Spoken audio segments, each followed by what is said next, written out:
Okay,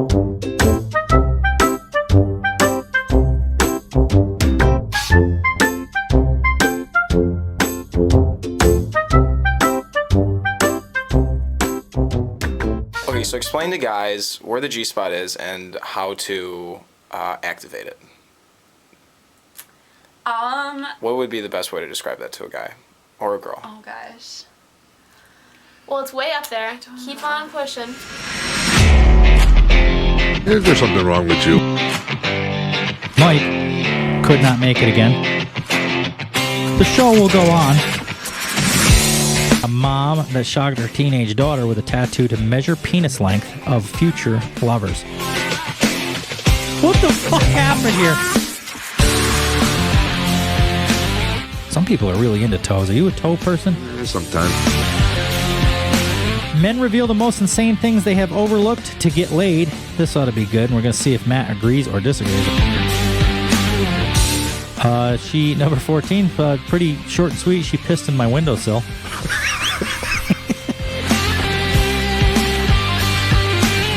I like to lay on my back and place a cup of ranch right in the middle of my stomach and then eat a slice of pepperoni pizza dipped in ranch while he goes down. Watch, dip, and repeat. What? You know what? You don't waste a good piece of pepperoni pizza. Yeah, I'm a fucking stud right now. Girls control sex, men control marriage. Yep.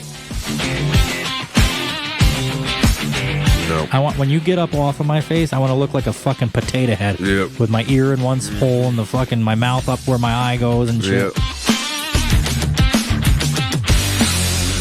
Mine's not really the finishing move. Mine's more of like a beginning move. I'm good at oral, at giving oral, and I enjoy it, and I think that's what makes me good at it. Let's test it out sometime. with girls. Tell me that doesn't feel like a cock. With females.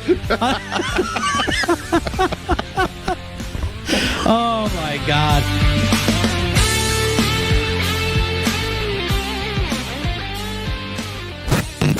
Get ready.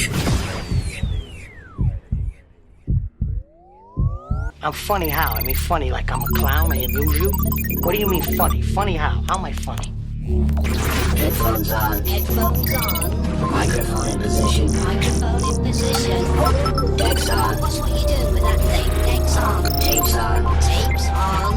Volume on. Volume on. 5, 4, 3, 2, 1, 0. Ignition. Hey, so are you ready to have some fun? 'Cause I am. Good evening, everyone. Yes, we're back again. We're back again. We're back again. We're back again. Oh my God. I know you're gonna dig this. I have pretty low standards. I don't understand what's going on here. 2 in the pink, 1 in the stink. I love a good finger bang. Ew, what the fuck? You're a gross bitch.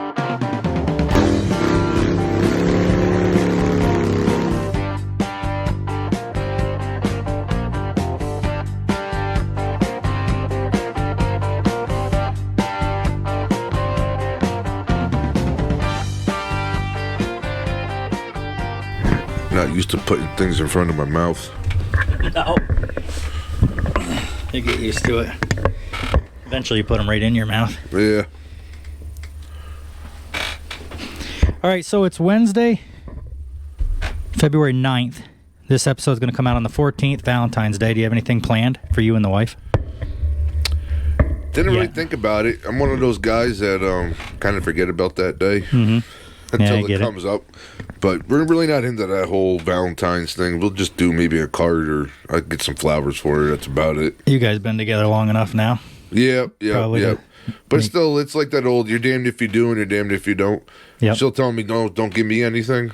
But then as soon as I don't, she's like, well, I didn't get a card. And I'm like, oh, what the hell? But then if I buy her something, it's like, why'd you buy me that? I'm like, why'd you spend the money? Yeah, so I don't know if you guys on YouTube have noticed, or probably the audio too. You can hear the difference, but Mike could not make it again this time. That's 2 strikes for Mike. He I just got to get them priorities. He's got to get his priorities straight. That's all. So Matt was nice enough. We were leaving work, and I asked him to come up and fill in for Mike, and sure enough, he came through. Here I am. But let's put it this way. Next time we do this, you got to be more prepared. Every time he comes here, I got to find... This is twice now. Uh-huh. Every time he comes here, I got to find all the sounds and get everything ready instead of having it done for him. But anyway, this is Back and Forth with Matt and Wes. I'm Wes, that is. I'm Matt. And we don't know what's going on with Mike right now. We do know, but I don't know this very second what's going on. I haven't heard from him all day, except for this morning. Couldn't get sleep last night. And that's all I know. I just couldn't sleep all night. So old age. Must be. Yeah. Must be. He's either sick or he has no energy or something's always up. Something's always wrong. But we'll pull through. The show will go on. That's for sure. As usual, we start off with a little bit of Joe Rogan news because there's so much going on with that. It's ridiculous. Is this thing close enough? Am I good? Yeah, you're good. All right, I turned it up a little bit. I just wanted to make sure because I see you got yours like right in your mouth. Well, normally we get. I'm not quite there yet. Yeah, baby I'm used steps. to it, so I just put it right in, just as far as I can get it. There's so much going on with the Joe Rogan stuff now that it's almost never-ending news. There was a racial thing. Have you followed it very much? Yeah, I've been paying attention to it. Have you? Yep. Well, at first it was the whole thing with Dr. Malone. He was spreading misinformation they talked about. Now it's come out, there was a couple big actors that were like backing him. The Rock was one of them, Dwayne Johnson, and Kevin James is his name, the guy from... what the hell's the name of that show? Where he was a UPS driver or whatever, and he had the hot wife. Oh, yeah. And then the sitcom. Yeah, he's the fat, chubby guy. Yeah. Yep, that was him. So anyway, those two guys backed Joe Rogan. Well, then somebody posted something that Joe had used the N-word like 13 years ago or something. And before they looked at the context and why it was being used, I mean, it's typically not a good word to use. No. But I guess in this situation, there was like, they stopped the tape, and if it went on, it was like explaining. Yeah, he was like explaining something that somebody had done or said or something. Yeah, that's what I heard. He was doing like an interview or something, and they were discussing that word or something about that. They were talking about the word itself. Yeah. Yep. And he just said it in that conversation. Well, when they stopped the thing, I know because of editing, I could just stop it right there, and of course, it looks racist at that point. That's modern day media now. Mm-hmm. They only pick apart what they want people to hear. They don't want to hear. They don't want to show and hear it or have you listen to everything. Right. They just want the drama from it, so you click on their. Yeah, because on their I mean, good God, I mean, the way I talk to my wife and kids sometimes, if someone edited that stuff, I'd be the worst freaking husband in the world. Right. Yeah. Put some words together, but they don't see what all the stuff that leads up to that kind of stuff. Yep. So that's the latest with him. The people are they're still working on canceling him. Spotify, I guess, said that it seems like they're kind of spreading apart, Spotify and Rogan. At first, they were like, Spotify wasn't going anywhere. They were backing him, and now Spotify's of course, he got that new offer from, Rumble? Yeah, Rumble. It's like a YouTube, but it's different, newer coming up. It's, $100 million they offered him. Wow. For a 4-year contract. I think he should do it. Well, I know, like, they're trying to be how media was 30, 40 years ago. Yeah. And that's what, because, I mean, you know as well as I do, they all have sides now. Yeah. And the reason why, to me personally, it's freedom of speech. He's media now. He ain't like the old days where you sat behind a news desk and you put a news report up, but it's still media. I mean, who's to say I'm right and you're wrong?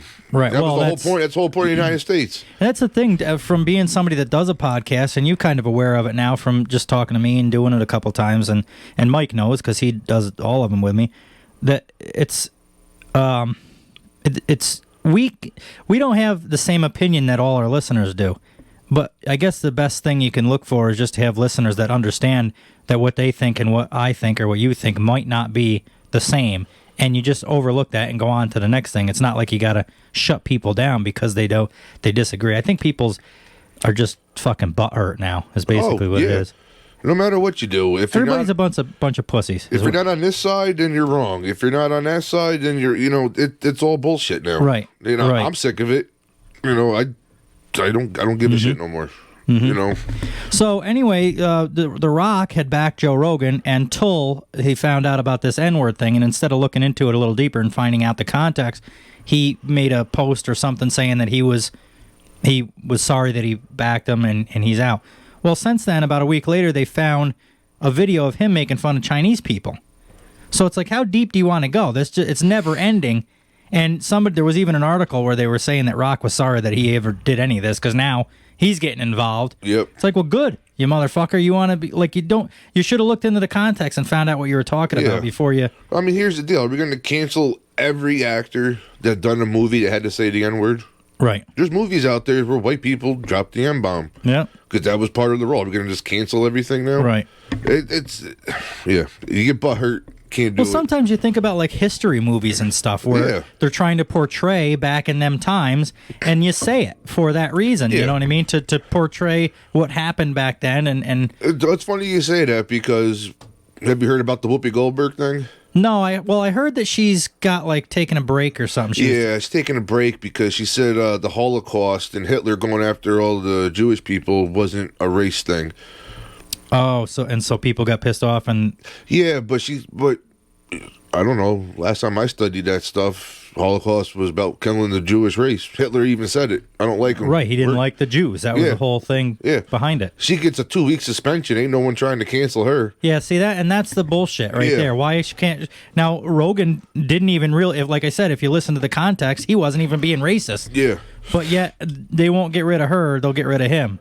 I mean, well, they're trying to anyway. We'll see what happens. If you look at both sides, you know what African American people went through. Mm-hmm. You know, the Jewish people went through just the same amount of stuff, just as bad. They put them in death camps and killed them because they were Jewish. Right. No other reason why. Right. These are people that lived in Germany, but because Hitler, they were Jewish and he didn't like them for whatever reason, let's just kill them. Yep. But that's not about race. Yeah, right. It doesn't get much more about race than that. And she gets 2 weeks suspension and a slap on the hand. Yeah. And meanwhile, Rogan's fighting for his career to try to... Because he said a word that was taken out of context. Mm-hmm. Right. As far as I know, it wasn't even really a racial thing. It was... I mean, obviously, it's a word about the race. Racial shit, but... From what I understand, it was like it wasn't. It was almost like we were talking about in those older movies where you almost had to say it was like the conversation he was having. Yeah. But when you cut that off at the end of that, it makes him look like he was calling somebody it. So I guess that's the end of that or whatever was going on. But anyway, that's the update. Since for some reason the last 3 or 4 episodes we've been giving updates on him. I guess he's our buddy. Rogan's our buddy. I mean, now. We got to look I hope he pulls through. If he's smart, he'll go to the other place. I think he should before Spotify drops out from under him. I mean, with that kind of money, dude, that's a no-brainer, too. I don't know if you can with the contract with Spotify. There's always ways around contracts. Yeah, probably, especially when you got that much money. When you got that kind of money flowing around, I'm pretty sure, what's the name of the other place? Rumble. I'm pretty sure Rumble will pay any fees or stuff that they need to do that's to get true. him. Yeah, just get break him the out of that contract. Yep, I get it. So with Valentine's Day, this is coming out on Valentine's Day, Monday the 14th. And I didn't even know that until just now when I was putting the dates, doing the shit for the show here. But I threw together. Not prepared. I am not prepared as usual. I threw together a couple of things here. It's not going to be a Valentine's Day special, but we got 14 red flags to look out for in a relationship. How long have you been with your wife? Been married 14 years and we'll been together now for just about 16 years. So you know relationships. You know how they work. You're pretty much a professional. You're kind of a relationship connoisseur. This is my longest relationship ever. So I made it this far. So, well, let's see what they got for some of these. What do we got here? Where's one? She's self-proclaimed drama queen. Beware of women who not only proclaim themselves to be drama queens, but also revel in the role. Yeah, I get that first right away. Well, I understand that. First of all, I haven't yet to meet a woman that's not a drama queen. Yeah? Simple as that. Yeah. They're all drama queens. In some shape or form, they're a drama queen. I guess so. Yeah. I have never met a girl that's not been a drama queen. Yep. You know, so, I mean, after, 14 years, I said, or 13 years of being married, there's still a drama queen in there. Yeah. Oh, yeah. Yeah, they like it a little bit. Oh, yeah. I guess so. I would say there's a difference because I agree with you. There's a little bit of drama in all of them, at least. But this self-proclaimed drama queen thing, I also understand what they're saying in this article because I've met people that are proud. You know, it's the ones where they're like, I'm a bitch and I know it. You know, they got that attitude. It's like, well, don't be that way, you stupid fucking... I know a couple of those, too. They're like proud to be bitchy and drama queens, and it seems childish to me.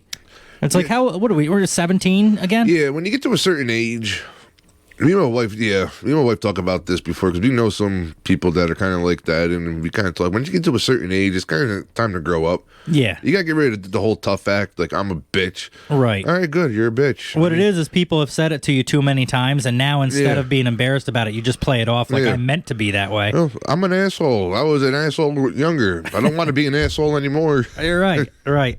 Yeah, so I definitely get what they're saying. Can you see these, or are these too far away? You want me to read them? They're probably too far away. You're going to have to read them. All right. Plus, you're a little older than me, I need glasses. So your eyes are kind of failing.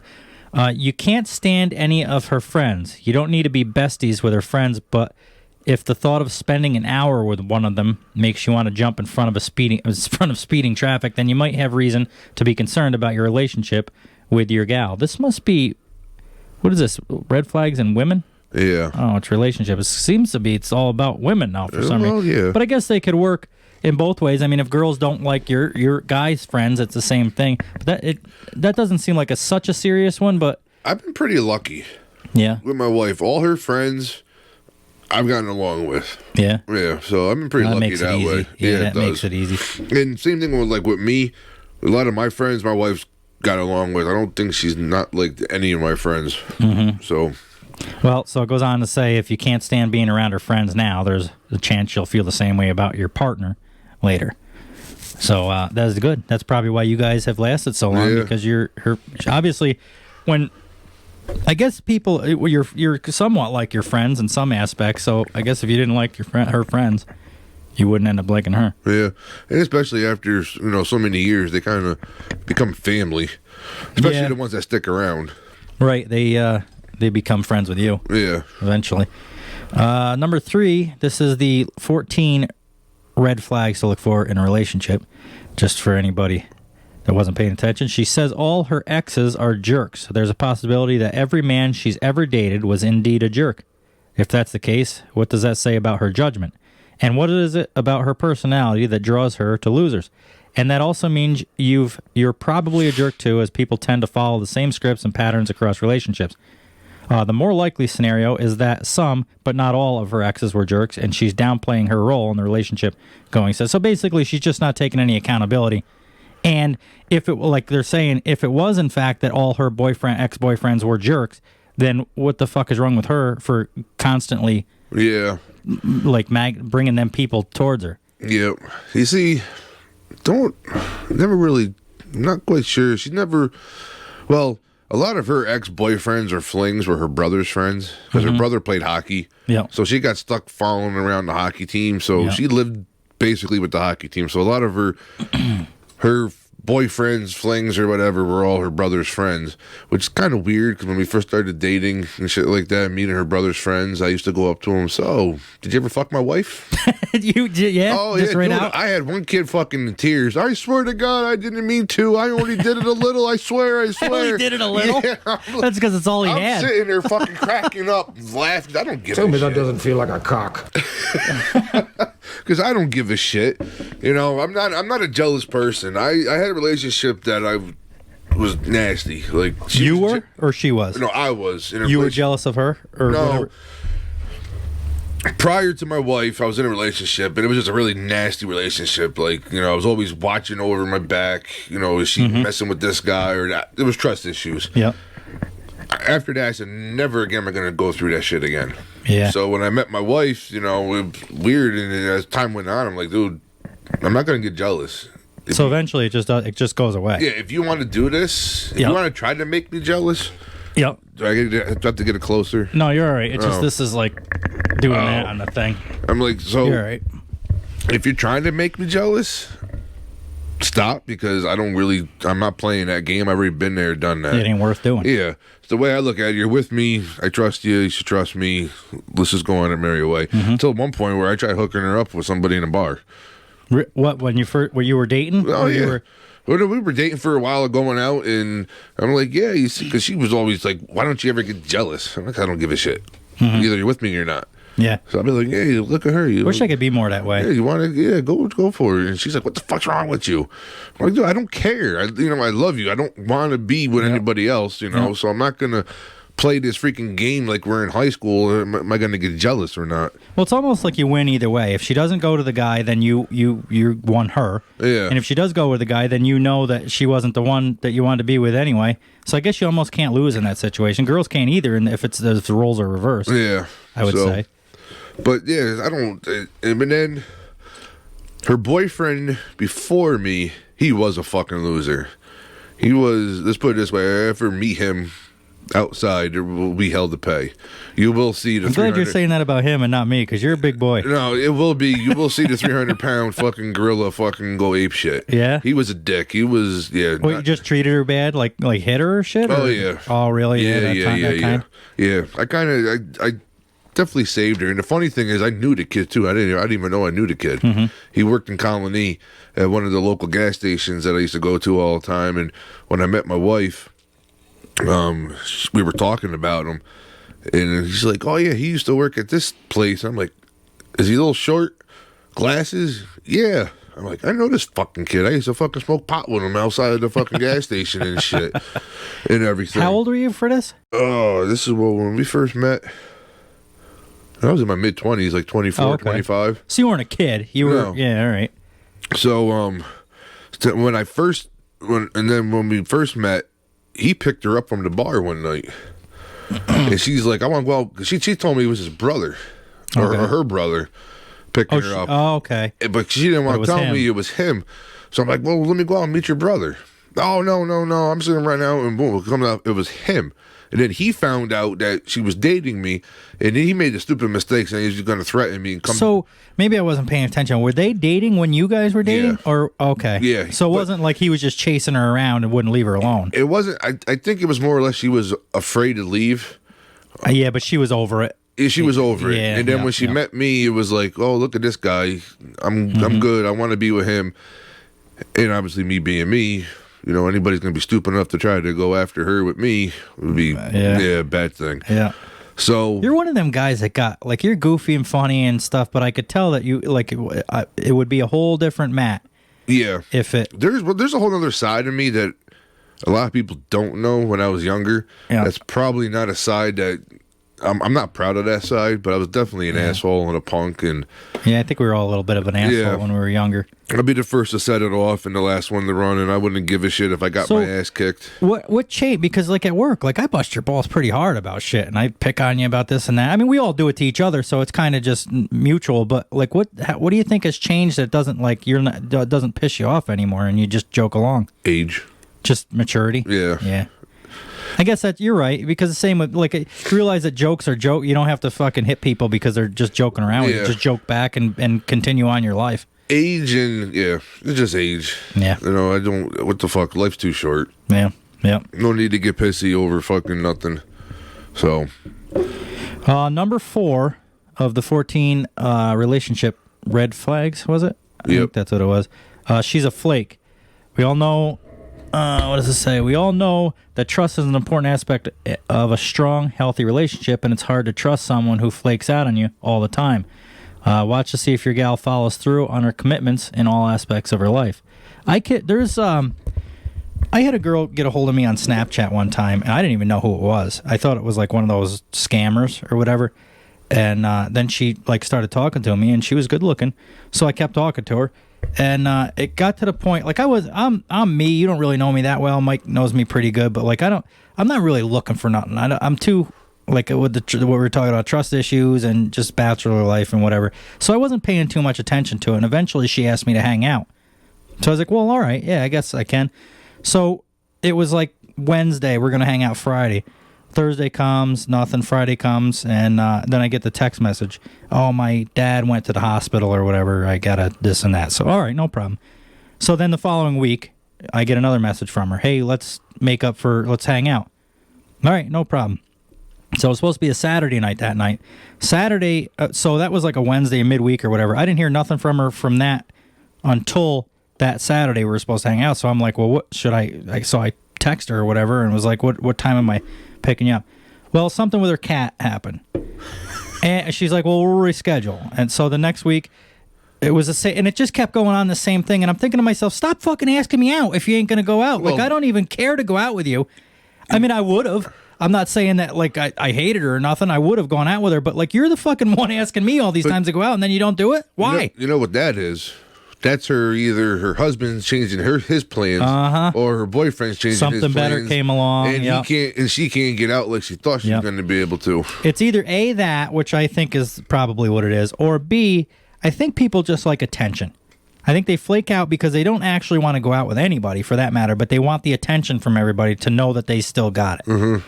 Well, she's not the prize possession that she thinks she is, so I just eventually, and then you get these texts like 6 months later, how come you don't talk to me now? Well, because there's no reason to. You fucking stood me up twice. Yeah, I don't have any fucking reason to. Yeah. So stay away from flakes. That's one I learned the hard way, but that's a good red flag.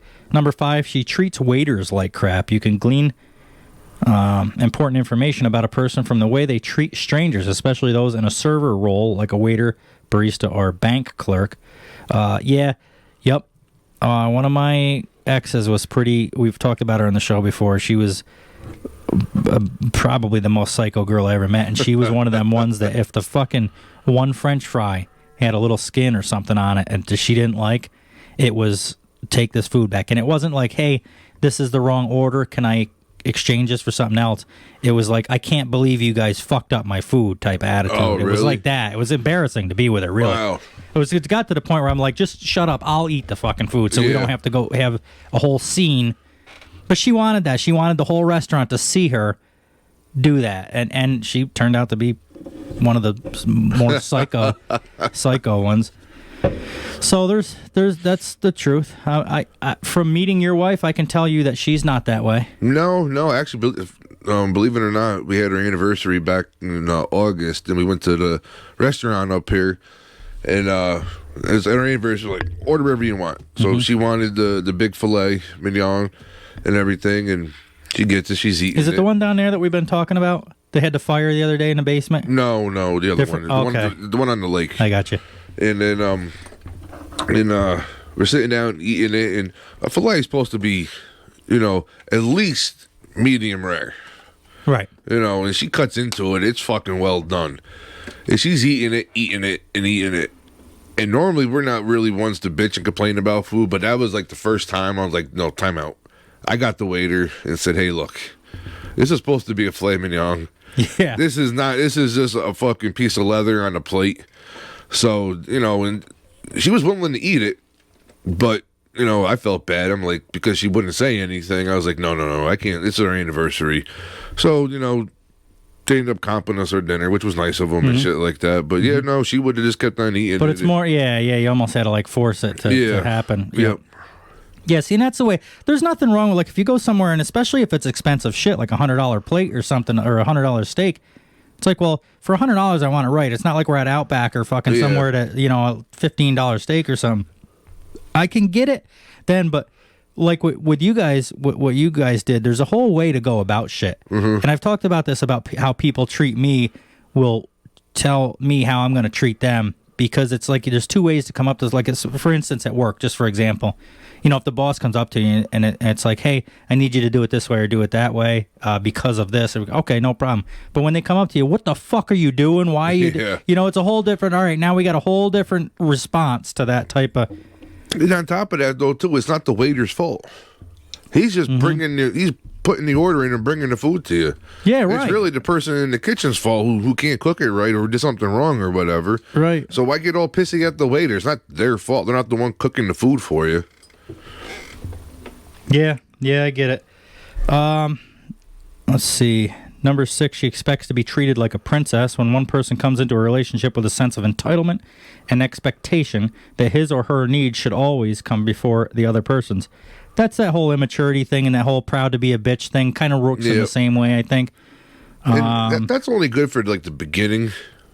Because you meet a girl in the beginning, you want to treat them like a princess and stuff, but after a while, it gets to the point like, no, we're partners. It goes both ways. Yeah. You know, I'm not going to sit there and wait hand and foot for you. What do you feel about, like, on a first date, how do you feel about opening a car door? And the reason I bring this up is not that I'm a piece of shit when it comes to that. Mike will tell you different, but the way I look at it is that to open a car door for a girl now, I feel like the girl is more like, I can get my fucking door. So I don't do it. But inside, I'm like, I should, as a gentleman, you're supposed to do that. But then you get some girls like, I need a guy that's going to open the door for me. And then you get other girls that are like, I can open my own fucking door. So what do you do? What do you do? What would you do if you were dating? I never thought about it. I've never opened a car door for a girl on a first date. It's a car door. I guess so. Like, well, and that's kind of what I'm saying. Like, to open a car door for a girl, I understand that back in the day it was like a gentleman thing to do and everything. But at this point, it's almost like you're treating her like she's an idiot by doing that. Like what? I can't figure out how to open a fucking door. All it is a little fucking thing to pull. I'll open a restaurant door going into the building for him and stuff like that. But I've never, be honest with you, I've never even thought about that before opening a car door. Yeah. I don't think I've ever done it. I think about it enough to just not know what the fuck to do. That's as far as it goes. I usually end up just not doing it and hoping that. I guess it got kind of. So I guess what it goes along with this is if you don't open it, in my mind, for the reasons that I didn't open it, and she doesn't like you because you didn't treat her like a fucking princess, then what? Then go. Like, if it's going to be that big of a deal, can you imagine the rest of the relationship? Oh yeah. If it was such a big issue over a car door, I don't. Maybe I'm wrong for that. I know a lot of girls do like that, but number 7 kind of goes without speaking. You argue all the time. Definitely arguing, I think, is healthy. Yes. I think screaming and yelling isn't healthy. I think arguing is healthy. But all the time. Every other day is like, holy fuck, why do you even want to be with somebody then at that point? It's like more of a job to be with them than it is enjoyment. Because if you're arguing, you're miserable. So why the hell do you want to stay in that? Right. It's one thing, like I say, once in a while, like, I don't fucking know. Like, how come you didn't put your clothes in the fucking hamper or something? Okay, well, I fell asleep. I don't know. It was my fault, whatever. But all the time over nonsense, little petty things, it's almost like you're picking arguments. That relationship is fucking done, as far as I'm concerned. Yeah, it is. I mean, I know now, like, in the beginning, we used to go at each other back and forth, but you got to figure, though, I mean, we were both young. Mm-hmm. And we kind of did things quick. Like, I met my wife. 6 months later, I'm asking her to move in with me. 6 months after that, so you guys moved pretty quick, and it still worked out. Yeah, so that's good to see. 6 months after that, I'm freaking asking her to marry me. Mm-hmm. So the beginning part of our relationship, we were still getting to know each other. So yeah, we would fight over stupid shit. Now we barely fight. Now the only time we fight, it's like if it's something serious. Yep. But then, like that cabinet thing over the garbage, that's going to be a fight. Yep. But now it's like, but we've also grown though too, where we don't even really argue. We know when we're both pissed off at each other, and we'll give ourselves a day, and then we'll. Oh, so you can do it. You guys know that now. You guys will just go about your business for a little while, and then or what happens is, like, she'll email me, and I can tell when she's really pissed off because she hits enter really hard on her computer. Oh, really? Yeah. Well, that's what I tell her. Yeah. But then she's like, so I know she's pissed, so I'll email her back. I'm like, all right, here's the deal. Let's just go home tonight, relax, cool down, and we'll talk about this tomorrow. Bang. Yeah. Do you bang? No. Oh, there's no banging? There's no makeup sex? Those days are over. Oh, really? There's no banging, period? I thought I was just meant for, like, makeup sex. No. Those days are long over. Oh, God. I mean, shit. I mean, even if she was wrong, she'll be like, I got a headache still. I have to feel the penis inside me. That's not her, huh? I know. Oh, God. Well, that's good. That's healthy. That's probably why you guys have made it so long as you have. Number 8, she gets angry or guilt you when you want to spend time with your friends. I agree and disagree. Well, I completely agree with this. It shouldn't be a fucking job. You shouldn't have to sneak around to hang out with your friends and shit. But I'm weird. I kind of like a little jealousy. And not just with friends, but like girls. Like if I'm at the bar, I think it's kind of hot when a girl's... Now, crazy jealousy is different. But I think a little jealousy shows that somebody's into you. And I think it goes along the same way with your friends. Like, obviously, I want to still hang out with my friends and shit, but a little bit of jealousy with that, I think, is all right. Yeah, I mean, my wife's... I mean, I don't know. I really don't have much of a life. Really. I'm not gonna. I've been married for so long now, so my life is my wife and kid. That is your life. You know, so Yeah, I mean, a lot of times, that's why we have a lot of barbecues and shit out in the summertime. Like people like always come to our house and stuff. You're a pretty decent cook too, aren't you? Yeah. That's good to know. Yeah, I'm pretty good cook. Can't wait till them Fridays off every Friday. You know, and so I don't really. Will she let us, like, if I come over there on Friday at noon, will she let us start drinking right away? Oh, fuck yeah. She doesn't come home and be mad at you? No, because she'll come home and she'll start drinking right along with us. See, that's great. I need a girl like that. Yeah. So. She got a sister? Yeah, she does. Does she? She's married. Yeah. Yeah. There'll be a day you'll meet her. Oh, Lord. She's married and just had a kid, so. Oh, yeah, that's. I had my first kid 14 years ago, and I still haven't gotten over it yet. It still haunts me to this day. She never apologizes or takes responsibility for bad behavior. That's basically the same lines as that princess thing and the whole drama queen thing. And that's what I think that's in my mind. That's what I'm picturing when I talked about that in the first one with the proud to be a drama queen thing. It's like when they do something wrong, and they're proud of it.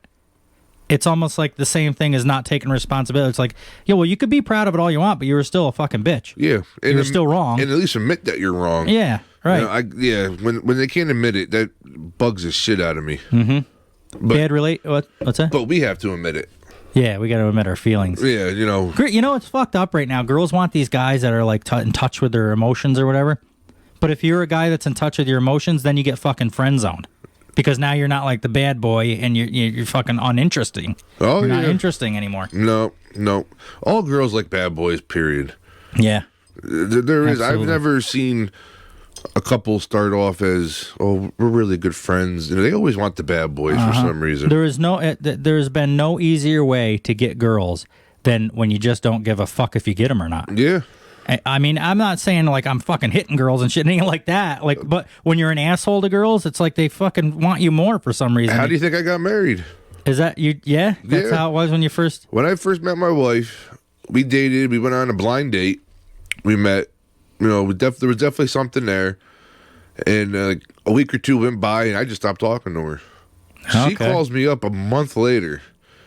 What the fuck happened? Pretty much. She goes, "What are we doing?" Yeah. And I'm like, dude, if you call me a month later to ask me what the hell are we doing, then I guess, we should probably go out. You know what she wanted? Huh? I have to feel the penis inside me. She missed it. But it was, I mean, like, I freaking cut all communication with her for like a month. Did you do that on purpose for that reason, or did you just honestly not really care? No, I just probably didn't really care because just had shit going on, and I was young and wasn't quite sure. Mm-hmm. You know, I wasn't really looking for marriage or relationship. I don't think it works the same if you do it on purpose. Like I can't do it on purpose. Yeah. I just got to be too busy to fucking deal with them. Yep. You know, I was busy. She just out of the blue called me up. It was weird too. I remember exactly what time she called me up. Fucking 12:00 midnight one night. Mm-hmm. Pretty much. What are we doing? I'm like, fuck. All right. If you're How long had you been talking? Prior to that? Yeah. Like a couple weeks. Oh, all right. Yeah. So, you know, went out with her a couple times, and then didn't talk to her for a month, and then a month later. How long did it take from the day that you met her to the day that you put peanut butter on your asshole and let the dog lick it off? How long? Because I'm just for my own future reference, in case I get a girl and want to try that. How long should I wait? That was probably a couple of years. Oh, okay. So that's not something you spring right on them. No. Let's see. Well, no, we were married. And we had her dog, because we got her dog the same time we had her kid. You're so good at this story, it almost is becoming realistic now. Well, I've told this story quite a few times. You know, that's like my go-to story with people is about the peanut butter and dog. Yep. So I got a whole timeline down for that. It's pretty detailed. I mean, with the chunky peanut butter and the nipping, I get it. Dude, well, you should see when I explain it to people I've just met for the first time. Yeah, like some of my like wife's coworkers and shit. Yeah, we were at like one of her work parties, and we're sitting there. So I'm like, yeah, threesome all the time. Dog looking peanut butter in my ass when I got my wife bent over on the bed. Yeah, they're all looking at my wife's like, you're an asshole. Oh really, my god. Are. Yeah, can you imagine her? She's probably used to you now. Oh yeah, she knows how the fuck it goes. Let's see. She's got a bad relationship with her family is number 10. That kind of goes. See, I don't know. This must be about girls. It said just relationships. I didn't mean for it to be just about girls. I guess some of them could be. They put she, but I guess that could work with anything. If a guy's got a bad relationship with his family, it's probably no different. But maybe there's a reason why they have a bad relationship, though. Maybe. Yeah, you never know. Maybe the family fucked them over or something. Yeah. Yeah, that could go either way. I guess when it comes to like daddy problems, I get that. If there's like daddy issues, but I mean, some families just don't get along. There's like money things that happen, and I don't know. That doesn't make sense to be on there because that can be totally different. Yeah. Let's see what it says. It says as a relationship gets more serious, you'll likely meet her parents and family. Watch how she interacts with them. Her comfort level with her family will often lead her to putting down her guard and showing her true colors. Patterns or scripts that that your partner uses in one set of relationships will most likely be introduced into your relationship. Oh, so I guess what they're saying is if she treats her family like shit, she's gonna treat you. Okay. That makes a little more sense now. I was reading that different, like they just fought and shit. It was like, well, there could be issues or reasons for that. That's. Well, then they should have put if she treats her family like shit. Yeah, I know. Make it simple. We wouldn't have to go into it so deep. Number 11, she's not flexible. Yeah, absolutely. I don't like a girl that isn't flexible either. now that I think about it, marriage and relationship experts have found that flexibility, the ability to go with the flow and adapt to changing. I'm glad they added that. Yeah. Because I'm picturing yoga, like the fucking dirty dog or whatever the hell it is. You ever do yoga? You look like a yoga type. No. But if I do, I want to try that goat yoga. What is goat yoga? I never heard of it. I'm kind of into goats too, apparently. It's kind of become a thing. I get messages still to this day about me liking goats. You do yoga with goats in the class with you, and they like climb on you and shit like that. Oh, fuck. I'm all about it. Where do you do this? I have no idea, but I've seen videos of it. I said, I'll try it. Really? I'll have to look that up. Just so I can tell the listeners about it. Not so much, I'd have to experience it for them. Yeah, and then they have that hot yoga shit, but I'm like, no, I'm fat. Yeah, no, I'm more into the goats. Yeah, I'm fat. Me and hot weather don't mix very well. Yeah. No. Yeah, I get that. Number 12, you don't share any core values or life goals. Goals are a big one with me. If a girl, not that I'm perfect either. Oh, for any of these, I'm not perfect. None of us are, but like, if they have no fucking sense of that they want to accomplish something, even something as simple as like I want a house on the hill with a white picket, like something, they need something or else it's not. They got no fucking drive. Yep. And it's just me doing all of it, and then they're like tagging along, or on the other hand, they're like bitching about me wanting to do this with the house or build this or it's like I get that. I kind of feel bad because it seems like I pushed a lot of things, but I also feel if I didn't push it, she wouldn't go along with it. Yeah. And then it's like once I do push it, she kind of goes, oh, yeah, wait a minute, this isn't too bad. Well, that was the issue of moving here, right? Like at first she was like, no, fuck no. But then when she was here, she's like, I'm glad we moved here. Oh, yeah. Now she's in love with up here. That's some things people, I like if people just try shit once in a while, I think, not even to that extent, but just like anything, like going to a new bar or something like that. A lot of people that I know won't. They don't try it. They want to go to the same one. It's like, well, how do you even know what's out there, what's good? And then typically, like what happened with your wife, they'll do it and they'll be like, oh, this is fucking awesome here. I love it. But I think a lot of that comes with age, though, too, because when I was younger, I never thought I'd move up here. No? I had my life all planned out down in Colony, and it was like, that's it, I'm staying, this and that. And then as I got older, you start realizing different things. So, I mean, I think stuff like that, a lot of it depends on age, though, too, and maturity. Because as I got older, that's when I started putting more goals for myself. My big goal now is when I retire, I want to move down south somewhere and everything. Yeah, I'm with that, and too. My wife's the same way now, too. She's like, yeah, I want to do that. Stay up here in the summertime and then find a place, not too far south. I don't know if I can last that long. I don't know if I can last up here that long. I fucking hate winter. Well, it's not that bad. You just got to dress for it. Well, you get built like a fucking polar bear. Oh, shit. Number 13, she's violent. Yeah, that's a big one. So that psycho girl I was telling you about with the waiter and shit, she started hitting me with shit. Oh. And so this is a story that happened. She was hitting me once. I was walking out her. There's like 3 stairs down to her door to get out of the house. And she was arguing. We were arguing. I'm not going to say that I'm not at fault. We were arguing and probably about something stupid. But I was leaving. I said, fuck this. I'm going to go probably hang out with Mike or something, get out of the house. So as I'm going out the door, she fucking shoves me down these 3 stairs. Well, when I got my balance, she was already coming down the stairs and she was fucking swinging at me. So I was like, I pushed her back. I didn't want to get hit in the fucking face. So I was like, well, she had tile floor. Well, what happens? Her fucking feet fell out from under her. She fell right on her ass. First fucking thing she says as soon as her ass touched that floor was about calling 911. Oh, you hit me. Yep. I said this fucking and I tell you, it was about a week or two after that I was out of there.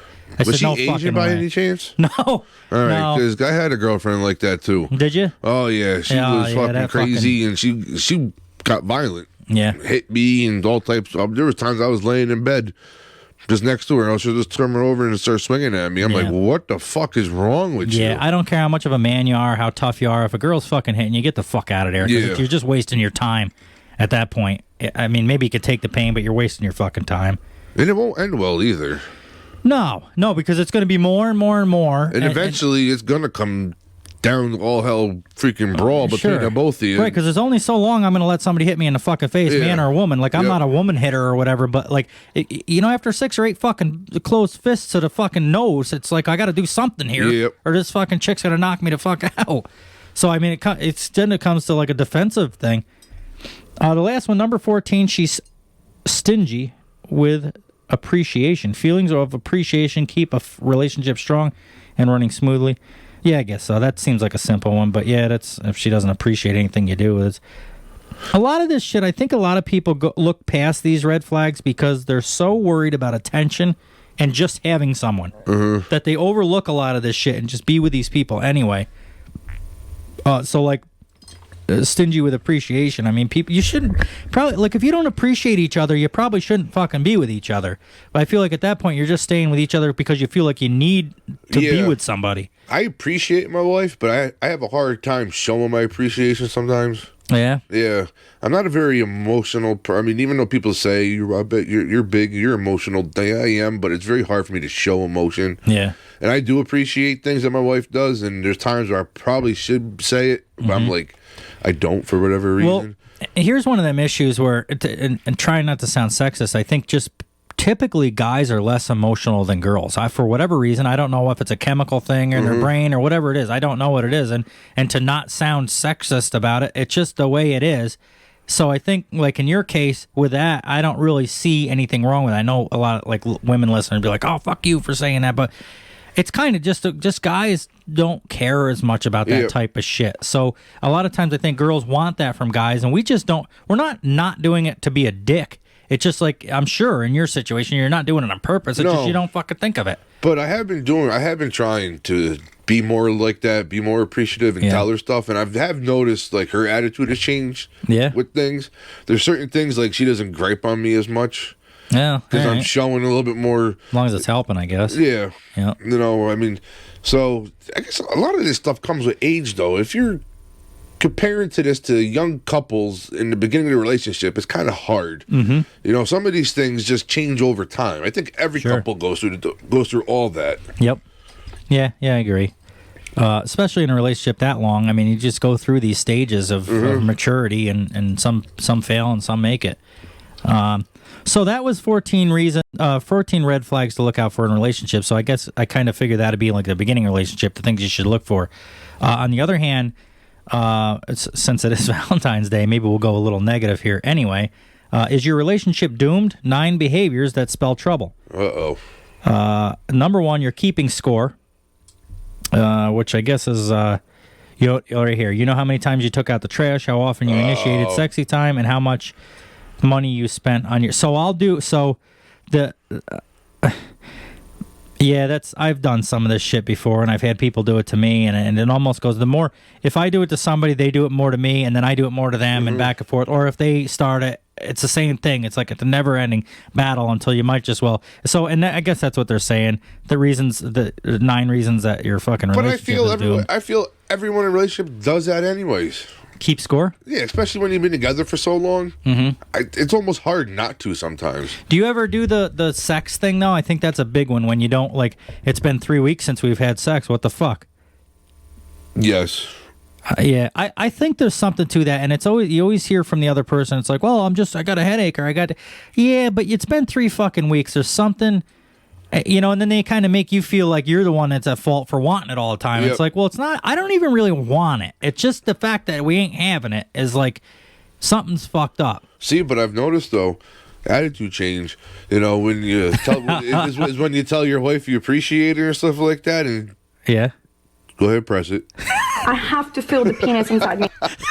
You know, when you tell her, you know, how much you do appreciate her and stuff like that, I've been kind Tell of me that doesn't feel like a cock. Yeah, I've been kind of finding out when I do that. Yeah, she tends to get a little bit more with the sexy she time. wants her guts rearranged. Yeah. Does she? Yeah. Good for you. So- You figured out that maybe you have fucking broken the code. I'm nowhere close to breaking the code because then there's days where it's like, what the fuck just happened right there? Number 2, you're shutting down and shutting up. I've done that. That's a big one with me. So you and your wife will do the whole like just separate for a couple days or whatever and get shit straight. I'm one to like I can't do that. I can't go to bed unless we fix the fucking problem. Oh, see, that's the worst thing you can do. Though. You're right, because you'll never fix it that night. No. Especially if you're still both aggravated. I don't want to fight with. I don't want that to come off the wrong way. Like I don't want to fight all fucking night, but I want to like sit down and figure it out, and then which is still no better really. It still causes issues. It's still going to cause an argument. I'm a fixer. I want to like fix it now and get it over with. But what gets me to this number 2, you're shutting down and shutting up. It comes to a point in a relationship when I know that it's fucking over, like they say, doomed. I just come to a point where I'm like, I don't even give a fuck to fix it. Mm-hmm. And that's when I'll start doing like what you do. I'll do, and I know it's different with you guys do it for a positive thing. I do it because I'm just checked out of the fucking relationship. But I like when I stop wanting to fucking fix it.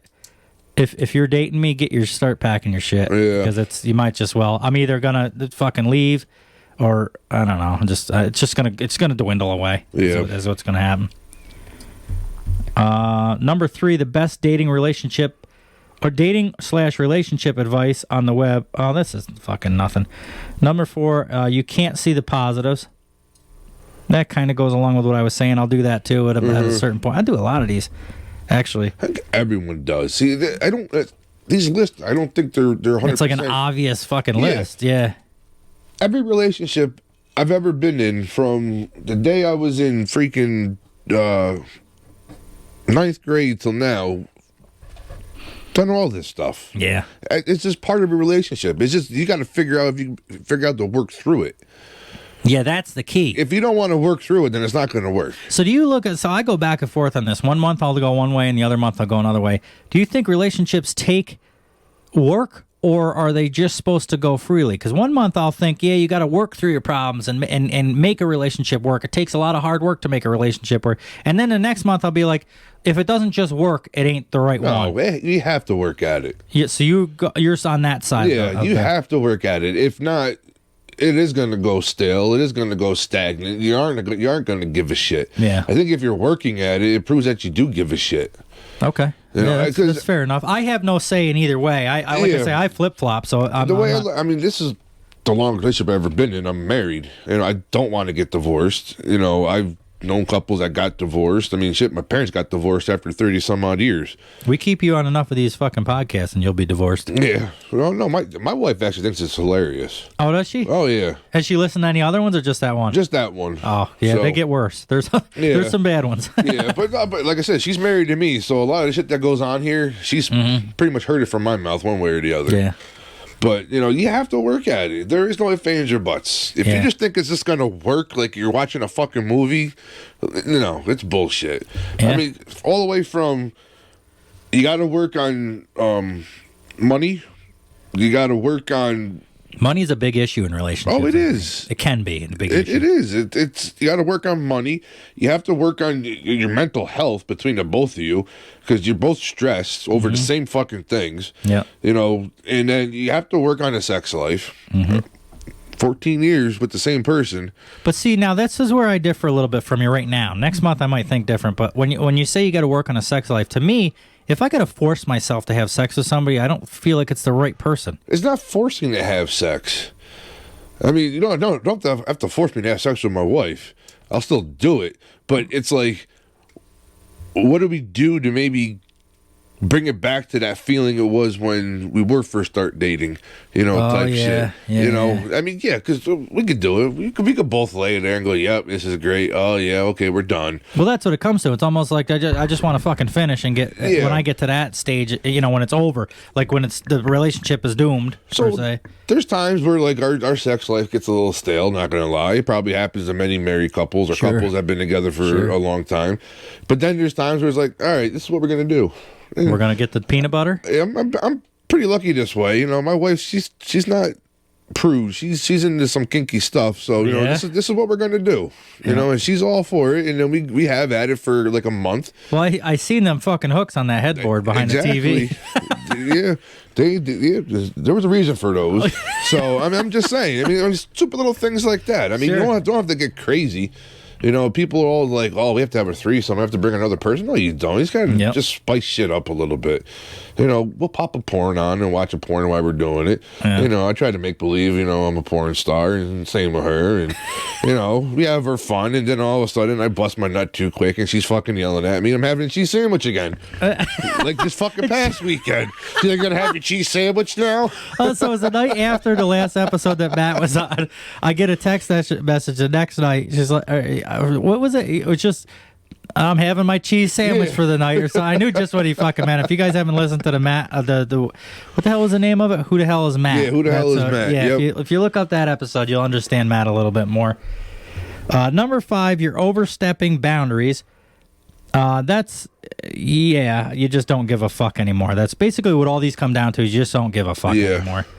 Number 6, you belittle each other. Yeah, right there. If you're belittling each other, you should just call it quits right then and there. You're right. Now you're almost abusing somebody. Yeah. And at that point, it's like, why are we even together? It's taking you more effort to be together than to be an asshole to somebody. Number 7, you treat the relationship like a chore. Well, that's what I mean about like that sex thing. Like if it's like I don't really want to have sex with her. First of all, if you don't want to have sex with the person anymore, I feel like that's. And not just like I got a headache tonight or I'm tired from work, but like you just literally aren't attracted to the person anymore. That you should go at that point anyway. Because if I'm forcing myself to do it, that's again, it's just obvious shit. I guess it's over. The fuck is the sense of carrying on?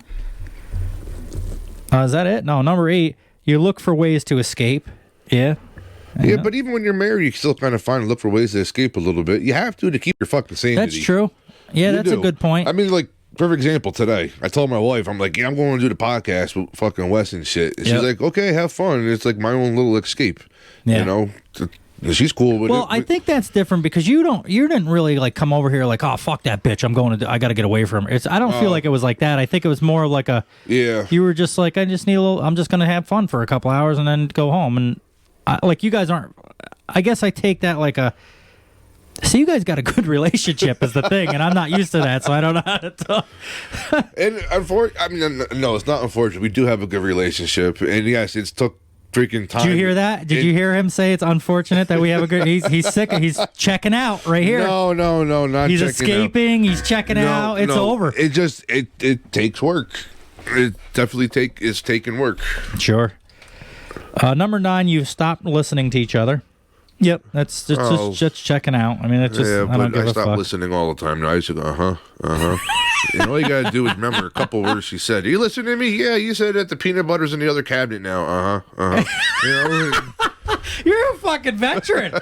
That's great advice. Yeah, any of the listeners that know, if you just listen to a couple words, then you can ignore the rest of it because you can at least make it look like you paid attention. Yep. And then you have to make eye contact every once in a while too. Oh yeah. You just can't sit and watch TV and just go Yep. You have to go Yep. Okay. Yep. All right. I'm going put a little acting into it. I'm going to do what tomorrow? Just so I can remind myself later. Yeah. Just so I can remind myself later. Basically, ladies, means I didn't hear a fucking word you said. Number 10, you don't care to fix things. It's pretty straightforward. Oh, that was it. That's pretty. It's basically. That's your Valentine's Day advice between first meeting somebody, look out for the goddamn red flags, and when it's fucking over, which it will inevitably be, you just don't give a fuck anymore. No, basically. What's that thing? It's if you get somebody pregnant on Valentine's Day, 9 months from then is hunting season. Is that the meme I see all the time? So just keep that in mind. Oh, yeah. This Monday when you're fucking, just keep in mind that... And if you want your ring back, don't give it to her on Valentine's Day or Christmas because it's a present and then you gave it to her and you lost out. She can keep it. Oh, I get what you're saying. Yep. Yeah, I watched legally. Judge Judy. Oh. Yep.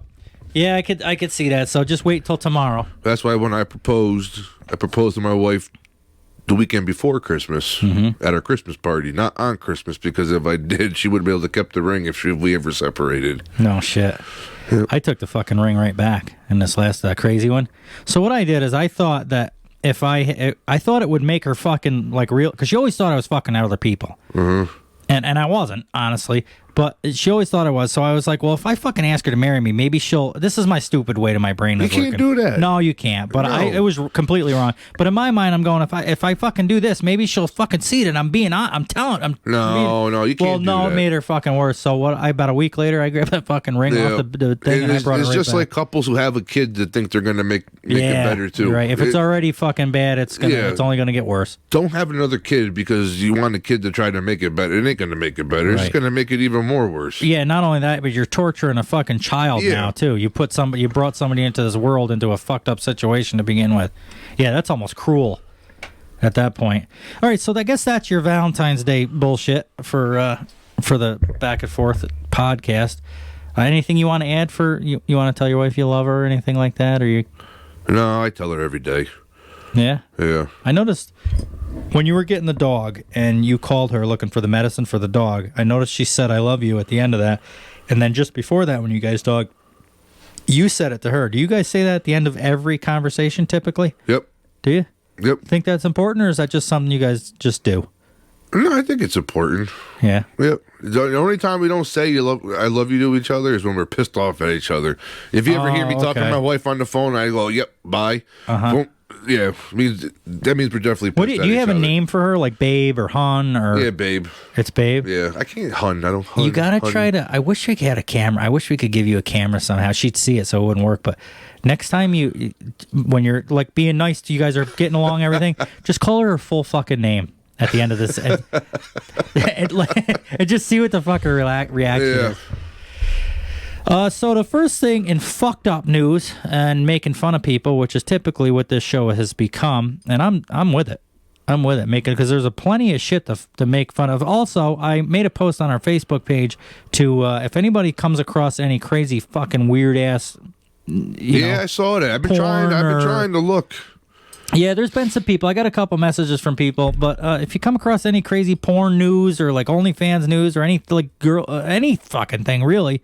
Sex shit or whatever, let us know. Send that to the email address back at Wes and Mike Pod. No, not necessarily. It's just that it tends to be the craziest shit usually. Okay. But it doesn't always have to be. All right.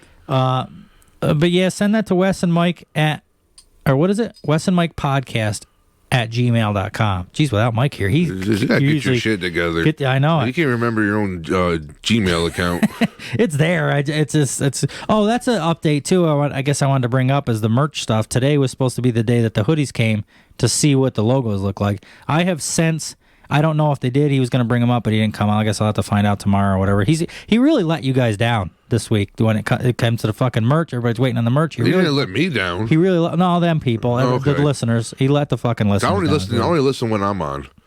Oh, yeah, that's nice of you. But yeah, that's rolling along. We got a bunch of new designs, and I just keep giving people updates. There's also I've started. I want to do something for the Patreon members, the people that pay every month. So we're working on the details of like a contest and a giveaway, and we haven't decided on amount, but it could be $20, could be $300, could be $500, but we don't know what we're gonna do yet. So no promises. But people give you the most fucked up stories that ever happened to them. That would work. Then you and Mike sit down and pick out the most fucked up story. Yeah, and whatever one it is gets the win, I guess, and then gets just something. I want to do something for the Patreon members because they're paying to listen to the show. If they're chicks, the girls with the best tits for you. Yes, I like that. There's gotta be nips too, not no fucking just covering with your fucking fingers and shit. Full gotta be blown full tits. on. Gonna be full on. So kind of speaking of that, there's a couple of listeners. I got some tank tops. We're working on the spring stuff already, the spring merch.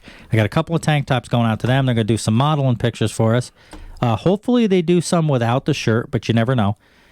Mainly what I want is some pictures of the shirts, and we're going to put them up on the page so you guys can see what they look like. And don't ask me to judge, because I'm married, so if I see a different pair of tits, they all look good to me. There's not a bad set out there. No, there's not a bad set of tits. Oh, no, I'll take that back. There is one bad set of tits I saw once. Yeah? First time I ever turned around and told my wife to tell her to go to put her shirt back on. Really? Oh, yeah. We were up at Maine on a little vacation type thing, and it was a wedding, and down at the ocean. It was warm out, so we'll go down at night skinny dipping, and this one chick's running down to the water. She runs out with her shirt off, flapping, and titties are all over the place. Oh, she didn't have nothing on? No shirt on? She had no shirt on. She had bottoms on, and she flapping. And what was it, a nude beach or something? No, it was just late at night, and we were all drunk and shit like that. So we were like, yeah, fuck it, let's go in the water, let's go skinny dipping. And yeah, she did it, and I took her around my wife, and I go, tell her to put her shirt fucking back on. I don't want to see that. Yeah, there's some girls I'd rather see them dressed than undressed. Yeah. That's for sure. So, in crazy news and fucked up, typical back and forth news, entire train car left in fits of laughter when Karen claims she's too attractive. And it couldn't make me feel any better that she got laughed out. Well, she didn't get laughed at. I guess she stayed there. Everybody else left the fucking train car. Imagine Is that her right there? That's her right there, I think. Imagine getting so carried away and reading positive affirmations from blank cards that you end up saying something that leaves you the center of a joke. This is what happened to this poor Karen, and I wonder if it's actually Karen. And after watching her video, the internet assures her that she will remember this sting of people laughing at her for years to come. That's not a video. That's just a picture. Yeah. Maybe it's coming up. She's okay. She's not ugly, but she's definitely not attractive enough to be telling everybody how attractive she is. You know there's something terribly wrong when you say something and the entire train car filled with people ends up having fits of laughter. But how was she portraying herself? I mean, because every girl should think that they're attractive. Well, I think she there's just a difference, walking around and be like, I'm attractive, and yeah. Yeah, there's different, confidence is hot, but if you got to tell everybody that you're confident, that's pretty fucking ugly. And I'm assuming that's what she did, but we're going to find out. In this case, this woman here thought it was cool to read positive affirmations from a card that seems a bit too stretched. What is this card thing? Oh, there's a video. All right. Let's see if we can, at least people can hear it, maybe.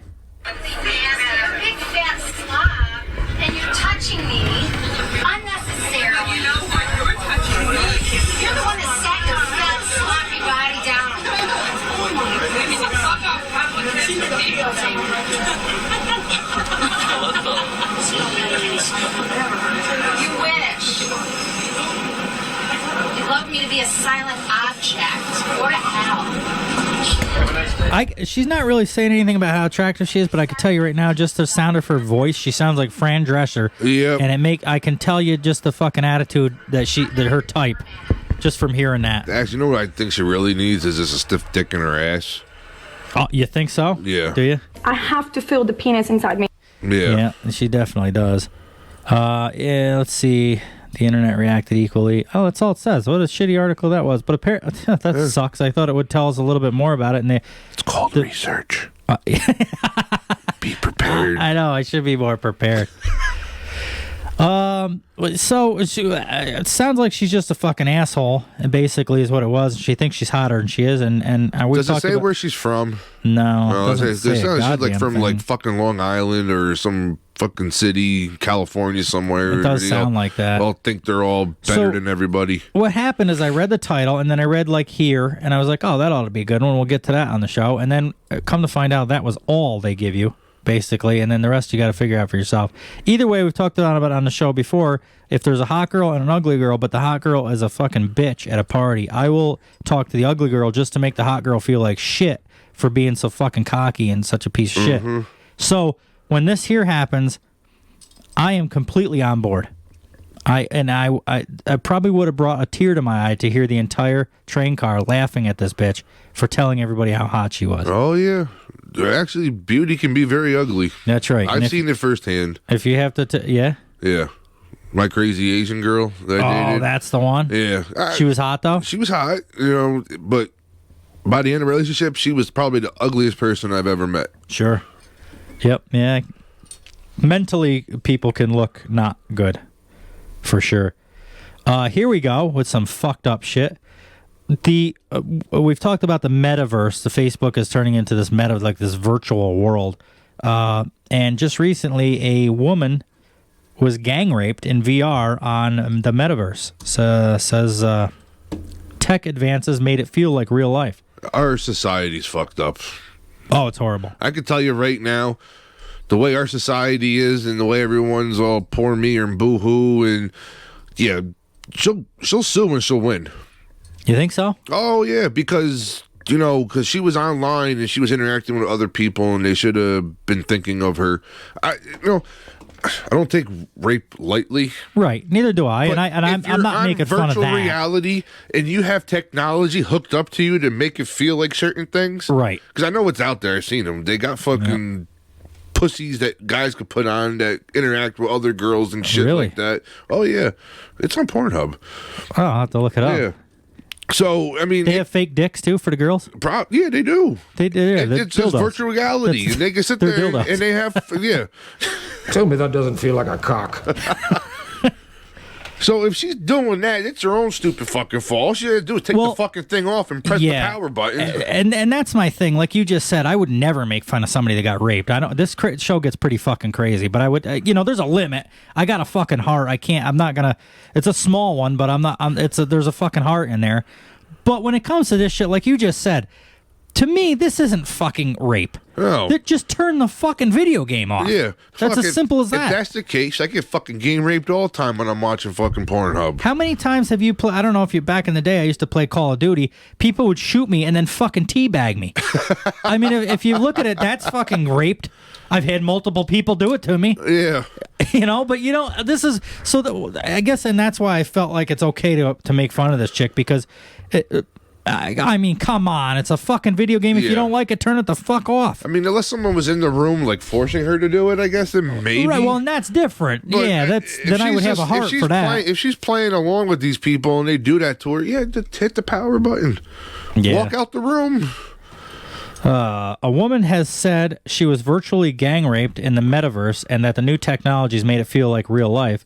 Nina Jane Patel, the vice president and research for a rival metaverse company. Oh, so here we go.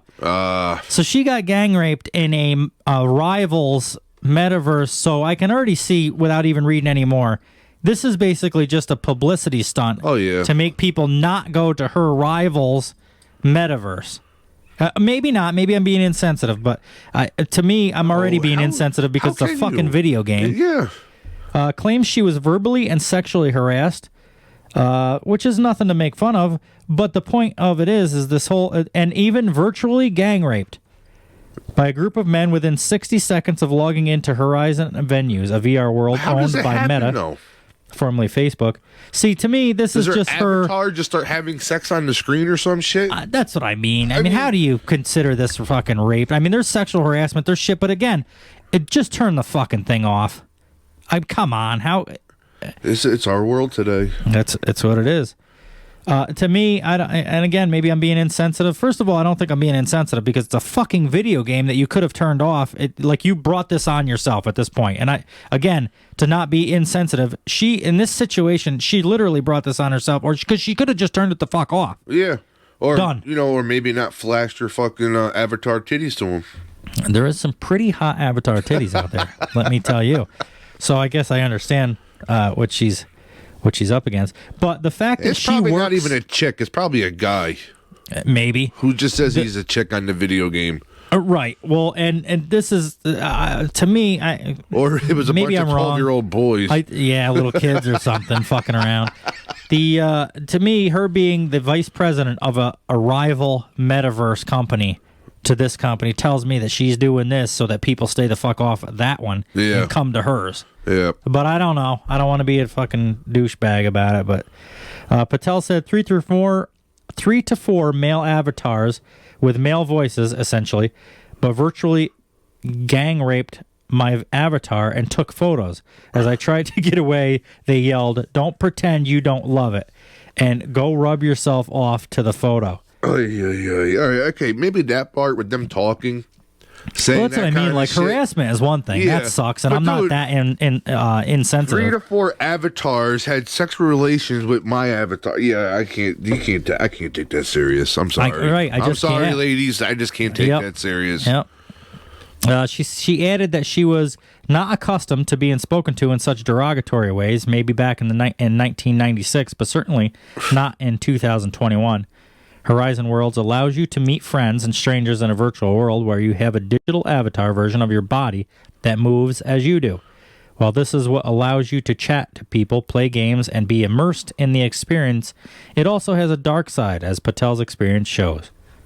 Well, if that's Patel, she's pretty fucking hot. Well, yeah.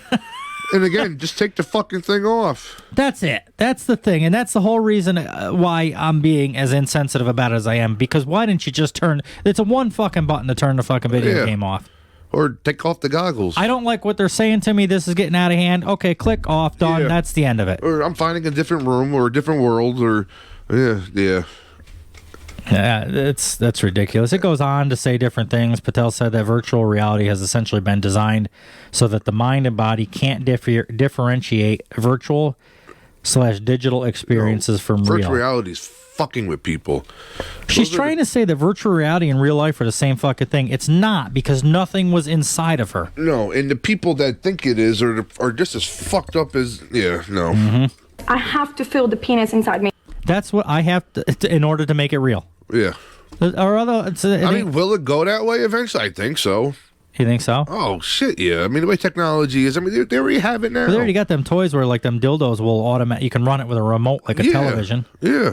But Seen them chicks on their hands and knees. They have it where they got shit that hooks up to the computer. Yep. And you can talk with somebody online, and it'll start fucking doing whatever to you. That's crazy. It's already there. But it's with a dildo on their end, but they're making it work on the... You know what I think's cool and I want to try? And this is probably why I don't have a girlfriend and will never have a girlfriend, because of this fucking show. Thank you, Back and Forth with Mike, Wes and Mike. But I would like to try it when the next girl I'm with for an amount of time, I'm going to get one of those fucking things that they put inside their panties or whatever, and then I got the fucking remote, or it's on my phone or something, and we go out to dinner, and I fucking click that I want to do that. That'd so be bad. cool. That's like some fucking... Actually, girls might not hate that. They probably actually would like it. That's some 50 Shades of Grey shit. Yeah. Mm-hmm. Yeah, when they're walking dead. Just right. You just can't do it when they're like at the buffet holding a plate. They drop the fucking plate on the ground and Let's shit. put it this way: if we're ever out to eat and we're at a restaurant up here and they're at the salad bar and I see some girl drop her plate and go, I know Wes is there. Yeah, we know exactly what it is. So that's the metaverse. It probably should stay away from the metaverse unless you want to get raped, according to Patel here, Miss Patel. I mean, pretty soon they'll be fucking mugging you and shooting you. Or there is other options. You can just turn the game off. I mean, what happens if you get shot and get killed? Is that murder? Very good point. And she talks about how real life and virtual world is the same. Well, if you get shot in Call of Duty, I have never died from that before. Yeah. I mean, do you press charges now for murder? Because someone shot your avatar? Sure. It probably won't be far off with the way the shit's going around here. No. That's why I'm glad we live where we live. Anyway, stay far, far away from the metaverse, apparently. Facebook stocks dropped huge this week anyway. That's what I've heard. Yeah, they fucking bottom fell right out from under them, and I don't know if it has anything to do with this. It probably doesn't, but... No. I'm sure there's a bunch of... The thing of it is that the majority of people that are going to go on that are real... normal common sense people that know that I'm not going to get raped on a fucking video game. Oh my God. We're an hour and 15 minutes in. We got to do the hypothetical situation. And when we come back from that, we have a mother that shocked her teenage daughter with a tattoo to measure penis length of her lovers. So she, it's like one of them fishes, the fish scalers where you put the fish in the scaler and it also tells you how many inches it is. Yeah. I'm assuming that's what it is, but we're going to find out. Men reveal, last episode we did men reveal some of the craziest shit that the women have done to them. And then we revealed, then women revealed some of the craziest shit they've done to men. And then, so I thought that this one would go along. Men reveal the most insane things they have overlooked to get laid. I thought that would be a good one for you because you're pretty open about that shit before you were married.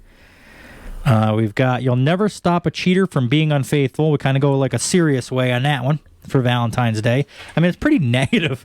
We're pretty negative. It's supposed to be a loving. This is like your anti-Valentine's Day show. This is not Valentine's Day where we're trying to find you love. This is everything to stay away from it. Let's say that it's an honest Valentine's Day show. Yes, true. I guess. And then we have men reveal the worst things women have done on a first date to go along with that. And for the sex segment, women reveal their ultimate power moves in bed, and I'm pretty excited to see what they have to say. Yeah. What they do in bed. So we got hypothetical situation. I'll move this over so you can hear it or read it and see what we can come up with. Hypothetically speaking.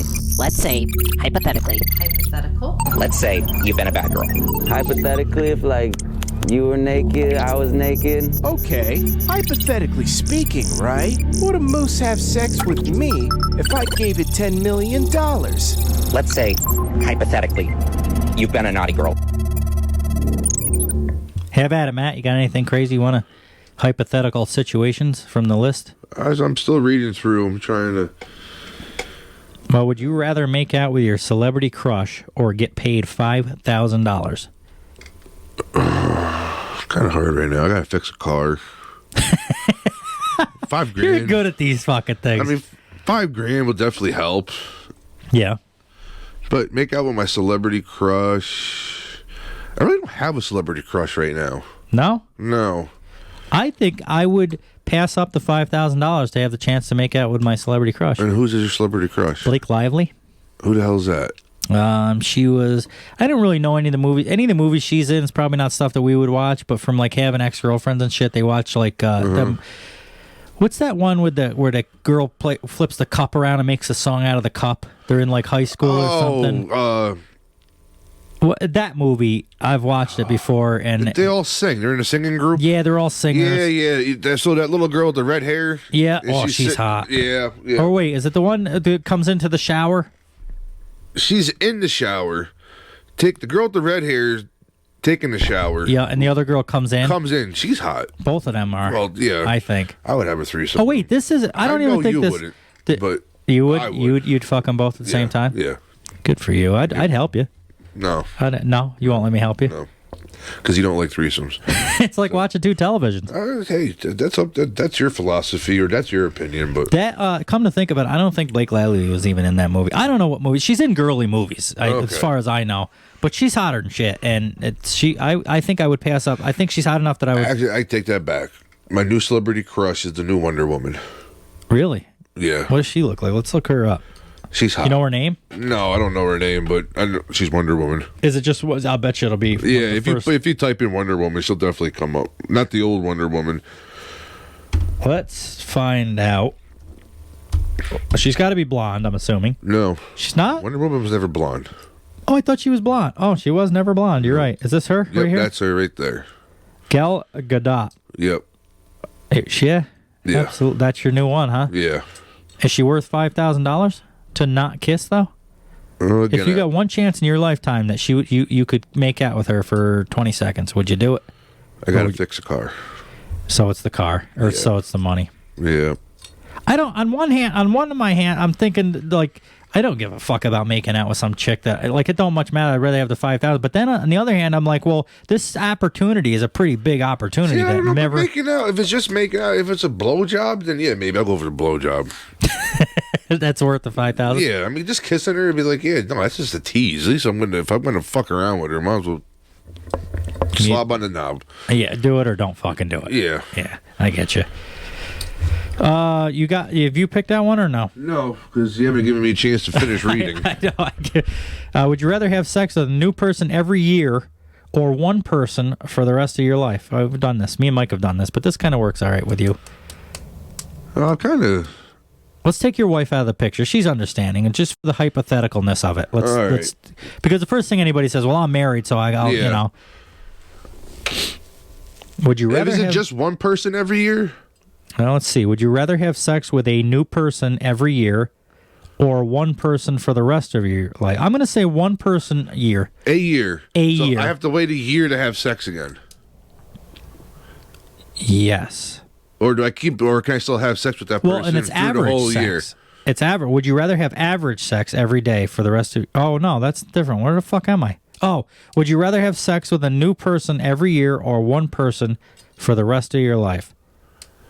Well, if I can only have sex with that person one time that year, then I will pick the person, or I pick the other one. Like, let's have sex for the rest of my life with the same person. With the same person? Yeah. Oh, I get what you're saying, because and then you can have... If I have sex today with that new person, I have to wait till fucking next February freaking whatever to have sex with someone again. I get what you're saying. Yeah, you're right. All right, I'm siding with you on that. But if it's a new person for the whole year... And you can have sex with them whenever you want, any day for that year. And once that year's up, I get another new person, then yeah, I might go that way. It's like leasing a car, I think. Yeah. You can get rid of them after 3 years. And I mean, grab once a the new new car smell's gone, it's really not worth it anymore. Yep. Yeah, for sure. Anything? Hold on. I know, I don't give you much of a fucking opportunity. I just go to try to keep things moving. Would you rather lick somebody's eyeball or suck someone's toes? Some people are really into toes. Are you a toe person? Sometimes I got to be in the Are you really? Yeah. That doesn't do nothing for me. It's really not for me. It's more or less for her, I think.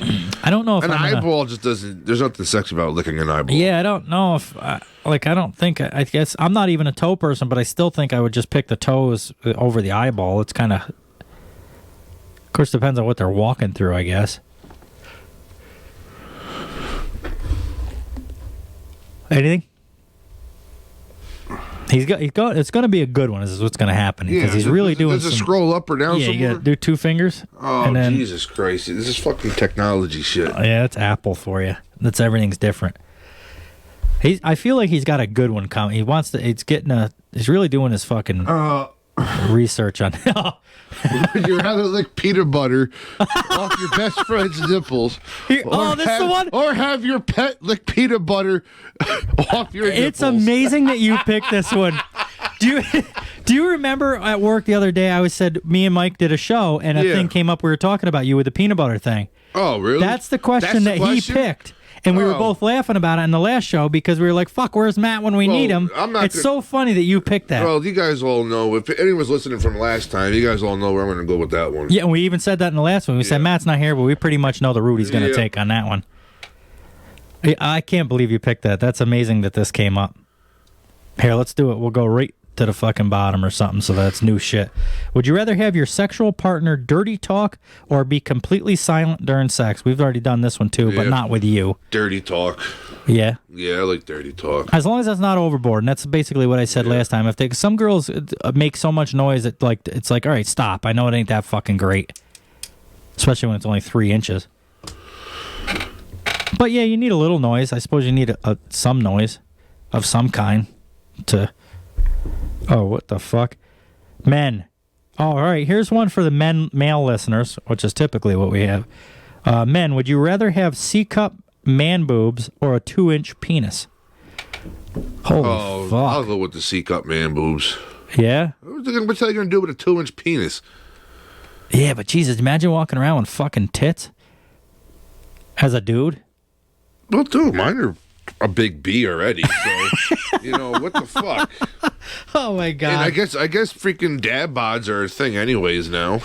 Yeah, all right. I mean, a 2-inch penis, I'll be too embarrassed to whip that out. I mean, mine's not fucking huge now, but I know a lot bigger than two inches. Is it, though? It's all, well, it worked once. I mean, I have a kid, so. Yeah, I guess. So, would you rather be handcuffed or blindfolded while doing the deed? Handcuffed. I don't know. That's a good one, actually. It's such a simple question, but it's kind of a good one. Handcuffed. I feel like with the blind, and the only reason I say this one, a blindfold, I always feel like comes tickling, and I fucking hate being tickled. All right, I could just handcuff you. Any girls that's listening, if you ever tickle me and we're in bed and we're about to fuck, and you tickle me, it's pretty much over at that point. Right out of the mood. I hate it, and I kick. Like I don't even help. Like if you tickle my feet, I'll fucking kick you. So just be forewarned. See, I'd rather be handcuffed. I don't know, like the whole blindfold thing, because then you don't know if it's really a fucking girl doing anything to you or not. Would you rather date? Oh boy, this is gonna be a. Yeah, I was just looking at that one. Are you the one up towards the bottom? What is it? Would you rather date someone who refuses to kiss you or someone who refuses to give you oral sex? Oh, if you refuse to give me oral sex, we're fucking done right there. I knew it. We're done. I think Mike would say the same thing because he doesn't really care about kissing. No, yeah, we're done. I think the majority of our listeners would probably say the same thing. With a girl male before. or female. I actually broke up with a girl before because of that. Really? Yeah, because she wouldn't suck dick. No shit. Nope, gotta suck dick. Huh. Nope. See, you could be on it for 45 fucking minutes and I would never finish that way anyway. Really? Not that that's typically, it still feels good and typically that's what happens before the fucking. Yeah. So it doesn't really matter. But I never gave a fuck about head. I just don't give a fuck about it. There's something wrong with you. Do you? I don't know. You need to go back and think about that and then come back and talk to me. Would you rather date someone who refuses to kiss you or someone... He says you gotta fucking... Don't talk to me until you fucking thought about what you've done. I don't know. It's great, but it just never... It doesn't do nothing for... I don't care. Really? You see, anal's the same thing. Like, if a girl's like, I'm not... I've talked about this on numerous different episodes, but if a girl's like, I'm not into anal, I'm like, okay. Yeah. I'll do it, but if they don't like it, I don't care. I like anal, but it's not like a... Giving it or giving it? I'll do whatever. But, You're so open-minded. I love it. It's not a game changer for me. I have to feel the penis inside me. Let's put it this way. If a girl said to me, I'll suck your dick, but you can't fuck me in your ass, I'd be like, okay, fine with that. But if she said, you can fuck me in my ass, but I'm not sucking your dick, I'm like, no. You need to suck Really? Yes. Yeah, wow. And I'm an ass man too. Yep. But I still need a blowjob. A blowjob has to be part of sex too. Yeah? Yeah, it can't be, I can't stand when you just skip right into it. Like, no, you gotta fucking they just suck get it right for, on top and try to put it in or dry. You gotta suck it for a little bit. And foreplay, period. I need foreplay. Yeah. I don't, because I'm lucky if I get 5 minutes, so at least I got to do something to them to at least, make it look like they enjoy doing it to a girl. Oh, yeah. That's important to me. I'd rather do it to a girl than have it done to me, to be honest with you. I don't even, again, it sounds fucked up. I like it, but I just don't care about it. It's not that big of a deal. We'll do 69. Yeah. Yeah, get the best of both worlds. You get a pussy in your face and you get her dick in your mouth. In her mouth. Yeah. Yeah. In your mouth. This got scary for a second. What else do we got? We got a couple more here, then we'll move on to something else. Would you rather talk dirty with the person sitting to your left or to your right? This is more for the listeners, I guess. Anybody listening, if you're at work, look over to the cubicle to the left of you. Yeah. And then look over to the or if you're in traffic, to the car to your left or your car to your right. And actually put comments in the freaking YouTube thing so I can actually read them next time. Yeah. Some of them don't really put We don't got YouTube's doesn't really do that. I just put it on there for the hell of it. But the audio is. Do you get comments on the other stuff? Yeah, we get quite a few emails. We get quite a few Facebook messages, like DMs. You see, well, you need to set something up where you can put that shit up so people can see and read it. Some of them I probably can't. Well, okay. Some of the people that typically girls that message, I can't. They don't want me. You're gonna have to do some work and research and get yourself prepared before you do it. Yeah. Yeah, not just come on, man, come over and do a fucking show, and I got nothing fucking ready yet. He's so fucking pushy. He gets me go. Oh God. That is the hypothetical. Is there any more you want to list out? Anything that touches your fancy or whatever the fuck the word is that you think needs to be said? No. I'm curious to see. I've had a lot of people do message me and email us about the about this section, and this is why I keep it in here, because a lot of people say that they drive down the fucking road trying to figure out this shit themselves. Well, that's why you need to post that shit somewhere so that people can see what other people would do. Yeah, I guess so. You got to remember the questions that we read off. I know it's going to be a lot of work for you. It's tough because I don't know if a lot of people want this shit out. Of course, I could just leave names out. Yeah, you don't have to. Nobody knows who the fuck is saying it. It's going to take more work, more prepping. You have to remember what things you read, and then post it somewhere and give responses. And again, it will help you both ways, too. So then next week, you know what fucking ones you read, so you don't read them over again. Yeah, because it's right there, because I'm reading them off to the people listening. There you go. See? I like it. And I'm going to have to do some more work here with this contest shit coming up and this Patreon stuff. There's also talk of doing a 30-minute episode audio for Patreon members only. So that might be something coming, anybody that listens. And is a Patreon sponsor, we'll probably give you your own little episode. Talk about whatever you want. There you go. Be whatever the fuck. So anyway, if your mom is riding to the right of you, or your dad is to the left of you or something, think long and hard about that last one. But would you rather talk dirty with the person sitting to your left or to your right? And let us know. Good God, imagine doing that at work. We should do that tomorrow. What? Just start talking dirty to whoever's next to us? Yeah, to the left or the right of us. That'd be great, because you and me know what's going on. Yeah. Well, we do with Jason. Yeah. Anyway, he's cool. Well, see, you sit on that side of the table, so you better be careful, because if you start talking dirty to Pat, he might... Yeah, you never know. You never know. We talked earlier before the hypothetical situation about a mom that shocked her teenage daughter with a tattoo to measure penis length of future lovers.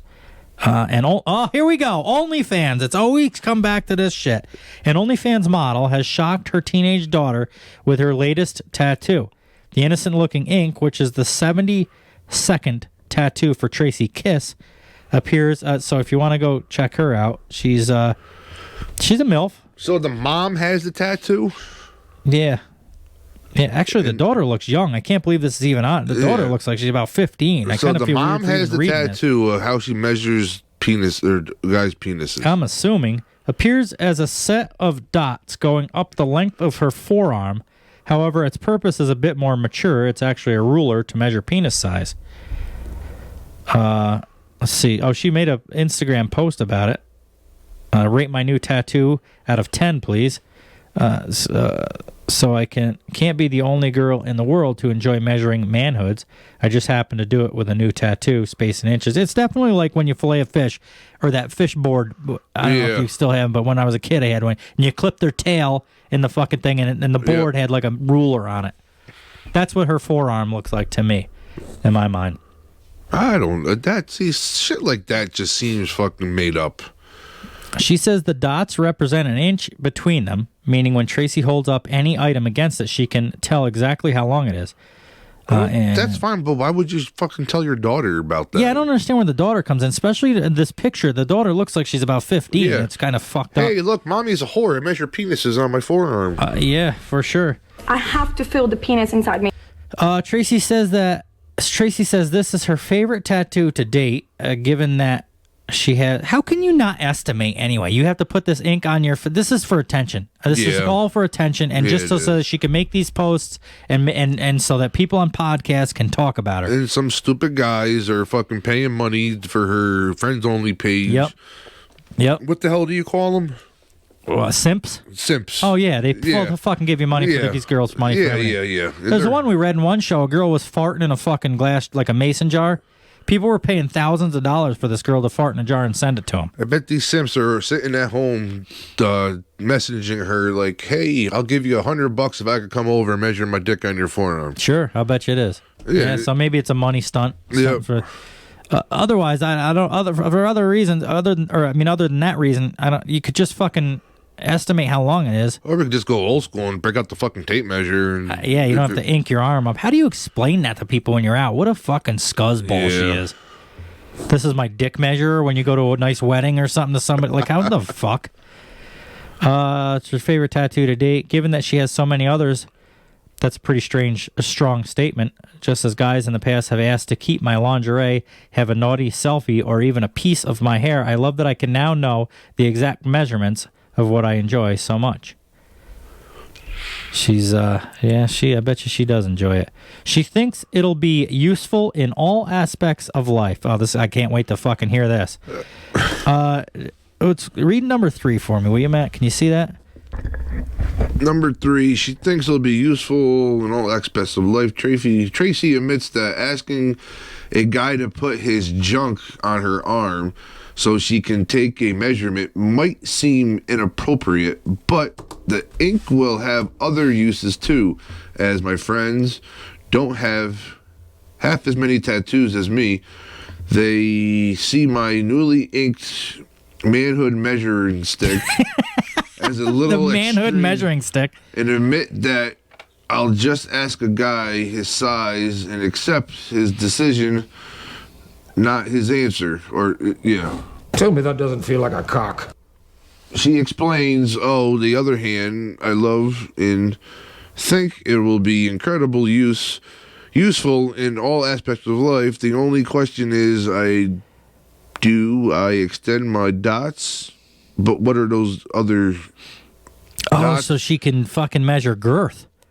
She wants to put a new measurement system on herself so she can measure the girth, too. Oh, okay. I don't know how the fuck that's going to work on a forearm, but...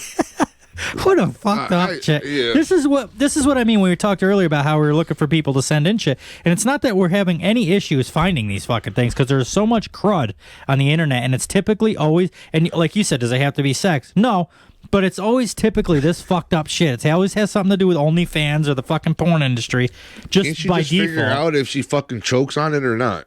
That means it's long and it's got plenty of fucking girth. If Measure from their lips to the thing in the back of her throat. If she chokes on it or whatever, then it's long and it's got fucking girth. I don't fucking know. Yeah. Here we go about the daughter. We're going to find out now what this has to do with it. While she's generally on board with her mom's sexy career path, the tattoo seemed one step too far. My daughter was like, "Oh my God, Mom, oh my God, Mom." So there must be British. Yeah. Is that what I think it is? And I laughed and measured water bottles and cucumbers like what? It's practical. No, because there's never been one time that I picked up a cucumber in the summer and I was going to peel and think, well, let's make sure how long this fucking thing is first. Don't you have the whore button? No, you don't have hey whore. Hey whore. Yeah, that would have been perfect for her. I have to feel the penis That's inside all I got. I got that one. I have to feel the penis inside me. Tell me that doesn't feel like a cock. And I got that one. We gotta once things get going here, we're gonna get a new recorder here. That's our new mixer that we can put more sounds on. Because right now that's all we got. Fucking low budget. Yep, you ain't kidding. You ain't kidding. Well, we started these segments, these hypothetical and shit, and I had to put the sounds for that on there. Anyway, she's fucking mortified. The daughter's mortified. Of course, Tracy insists she's not judgmental about a man's size. I know that some men can feel insecure about girls' judging the size. Well, there's no more way to fucking judge a guy's dick size by put it on my fucking arm so I can tell you how long it is. Yeah, are you going soft or are you going hard, too? Oh, yeah. Right. I mean, there's days where I fucking look down, especially when it's cold up on the mountain where I am sometimes, and I'm like, come on, pop out of there, will you? I know it's fucking cold. It's like an innie. And then there's days I'm in a hot shower. It's like, yeah, I'm a fucking stud right now. Look at her. She's got tattoos all inside of her legs, right up to her fucking pants. So she's one of them. That's such a turn off. Hey, whore. Yep. That's such a turn off when a girl's got like the arrows pointing down to her fucking vagina. Yeah, that's like you're a fucking stripper. You're a crackhead. Something. I like tattoos on girls, but yeah, I'm gonna get one email from somebody. Fuck you. I have fucking tattoos. I got pistols pointing down. This girls with the pistols. I mean, if a girl wants to get a tattoo of a roast beef sandwich around her pussy, go for it. Oh, I had that sound too, and I fucking took it off for this episode. What, roast beef? Yeah, she says something. My vagina does look like roast beef or something. Men reveal the most insane things they have overlooked to get laid. This ought to be good. And we're going to see if Matt agrees or disagrees with a lot of these. What is the most insane thing you have overlooked for the sake of getting laid? I guess women can go along with this. Women typically have more control over this than men do. This is like we talked earlier about how men are like not emotionally, and I was all like, oh, I don't want to be sexist, but women have benefits too. Like women typically don't give a fuck. Yeah. You know what I mean? If they got to look over shit, they just won't have sex. Yeah. Girls definitely control that. Yeah. Oh, for sure. Girls control sex, men control marriage. Yep. And that's why you get, when you're younger, a lot of girls don't want to be with certain guys, but then after they've had a couple of kids and divorced, now all of a sudden you're good enough for them because now they're looking to settle down and they've already had their fun. Well, the problem of it is especially in this day and age, guys at that point, like with, for instance, me, I've had the picket fence, the dog, the fucking 2 cars, and the marriage, and I don't need that anymore. Like, I would do it, but I don't need it anymore. Like, I think girls now are like, they want all that shit, and I'm like, I don't give a fuck. So it's almost like the roles are reversed now at this point. Family gang ties. She would use that as a threat to prevent me from breaking up, cheating, or making her upset in general. So he knew that her family was in a gang, and he fucked her anyway. I don't know. Yeah. She legit stole my wallet the first time we hooked up. It had $200 in it. Sex was so damn good, I just made sure I hid my wallet and valuables for rounds 2 and 4. That's fair enough. I mean, it pisses me off that she stole the $200 from him, but at the same time, he played it cool the next time. Well, she would have got it from him freaking one way or the other. Yeah, yep, for sure. All right, that she was crazy. One of the first things she said to me while making out at a party was, they all say I'm crazy, but I'm really not. And my 20/20 hindsight determined that it was a lie. She's probably fucking crazy. Yeah, well, here's just what we were talking about in the beginning of the show about these girls that are like proud of it. Yeah. Telling people that she's fucking crazy. Yeah, she's fucking crazy, of course. Number 5. If you're a guy, yeah, if a girl told me if she was hot and she said I'm fucking crazy, yeah, I want to get laid, I'll do it. Yeah, if it's like a one-nighter at a party or something, I don't care what you fuck you are. I'm not going to talk to you long enough to know it don't matter. Although that's kind of scary, though. Fucking like a one-nighter with a crazy chick, because you don't. That's like one of them chicks that call you in a fucking month, and I'm having a baby, and you come to find out it wasn't even your kid or something, but she's a fucking nutcase. I had a buddy of mine that happened to, but Really? it wasn't like a one-nighter. It was a girlfriend, and they were gonna get married and shit, but she was pregnant for 14 months. There's actually a place that you can go and get legit ultrasounds of kids.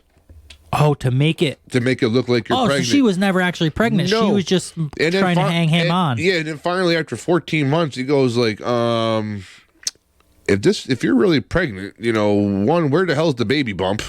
And 2, then we should get money because you're gonna have the next Jesus or something, because ain't no one been pregnant for 14 fucking months.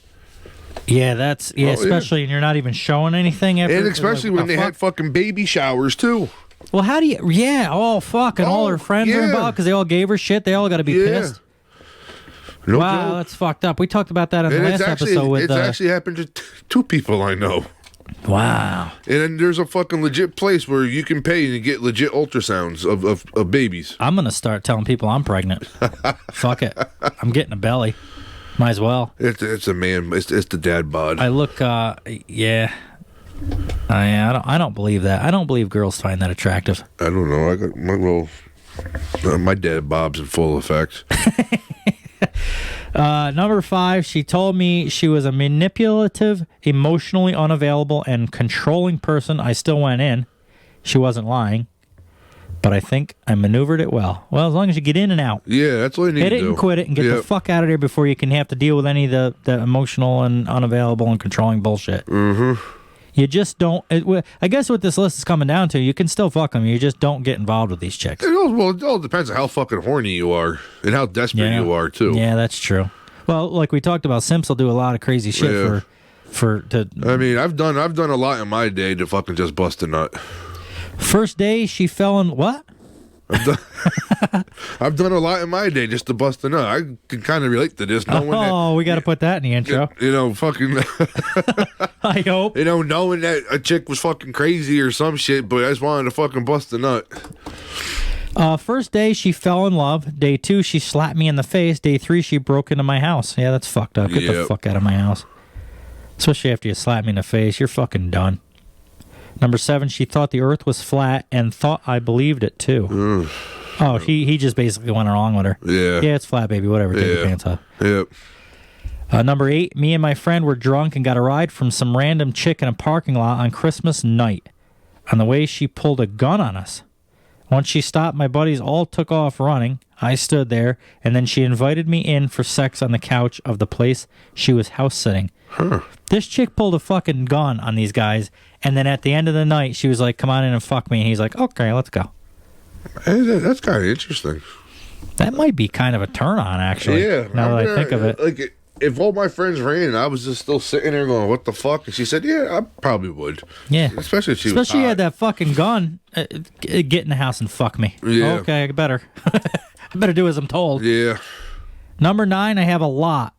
Probably the craziest, most insane was the dude, her ex apparently, knocking on the sliding glass door. Her words, don't mind him. We can keep going. He'll leave in a second.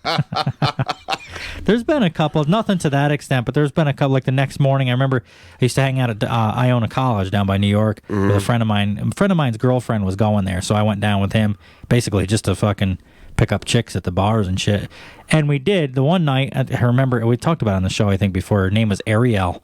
Oh, God, she was hot. She was like fucking, like in a movie. She had black hair, curly. She had the fucking flower in her ear and shit. It was fucking amazing.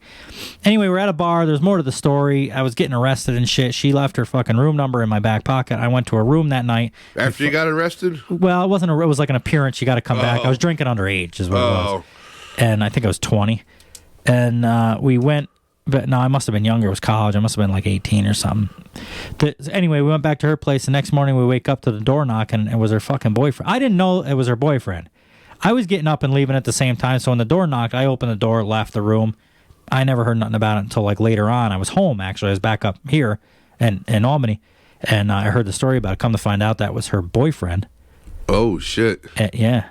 Yeah, nothing ever came. Like, it wasn't this dramatic like this guy had, but it was just still crazy. I'm thinking, and this is what. See, did you say, "Hey, what's up?" as you walked out? I probably just said good morning or something. I don't know. I didn't know if it was like just a guy from the dorms down. You know, I didn't know until later on. I found out it was her fucking boyfriend. Oh, wow. And this is a life, and this is why I have the issues that I have now, and why I'm single, because all of my fucking life it's been girls like this, and not that I even gave a fuck really about her. It was just like a one night college type of thing, but all this shit adds up over your life, you know, I hear about that, and I mean, I had fun. I'm sure she had fun. We both had fun, but like afterward, I'm like, well, wait a minute, that fucking asshole, she's dating somebody, and then you start feeling bad for the fucking guy. Yeah, he had no fucking clue. Right, and I didn't have any clue, so I was like, felt bad, and Mike was always like, well, don't worry, you didn't even know, so how is it your fucking fault? I did one asshole I didn't really thing. care anyway. I did one asshole thing like that. It was my senior year in high school, and there was this one chick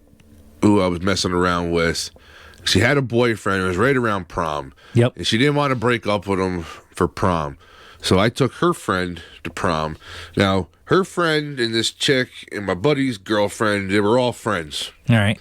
So the three of them were friends, and it was you and your buddy. So it was me and my buddy, and then the chick I was messing around with, boyfriend, we weren't really friends, but we were cool. We knew each other. So we got him piss-ass drunk that night or the day after prom. Mm-hmm. And as he's passed out drunk in the fucking tent, I'm fucking banging his girlfriend fucking right next to him. That was like probably the one only real asshole thing I ever really did. And I think back about it now, and I fucking feel bad 100%. Wait, he woke up? No. We got him drunk purposely because he was a lightweight. He couldn't drink. Oh. So I knew. So we just kept I get it. You knew what you were doing. Yeah, I knew what I was doing the whole time. I gotcha. It was the whole plan. Yeah. You know, and then my buddy's friend and girlfriend, and the girl I was brought to prom somehow managed to get him to go into town. Yep. So me and her could be back at the fucking It was a dick move. I look back now and I feel that was an asshole. Yeah, but we all did shit like that. Yeah, I know. We all did shit like that. You know. Number 10, we went back to her house after the bar, and her dog shit in the middle of the living room floor. She picked it up barehanded and threw it out the back door. This guy still hit. Well, as long as you wash your hand, I guess we're okay. Yeah, wash your hands and get in the bedroom. Number 11, she had a pterodactyl-sized parrot in her room. When we got there, it was a gigantic cage, and it let out the most ridiculously loud screech while we were having sex. No, I would shoot the fucking thing. Yeah, that fucks me all up. Yeah, but you don't mind a dog coming up licking your ass, but if a fucking parrot makes a screech, you're out. Yeah, well, I can't stand when my fucking cat stares at me, too, while we're doing it. We'll be in bed, and the cat gets on, and it starts fucking looking at me, like, giving the stink eye. I'm like, fuck you, and like, I kick it off the bed and shit like that.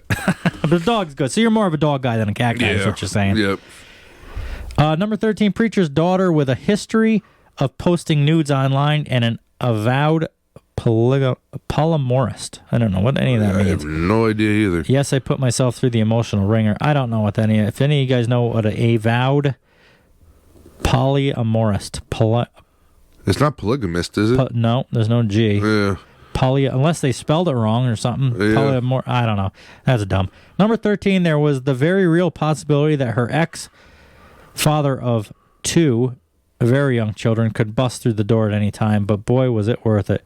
She went like she was riding one of those wild bull machines at a carnival. Oh, yeah, that's and I one had of the- zero say in any of it. That's one of those fucking things. Get it up, get it done, and get the fuck out. Yeah, and she knew it too. Oh yeah. She just wanted I have to feel the penis inside me. to feel the penis inside her as quick as possible and get it done, and like you said, and get the fuck out of there.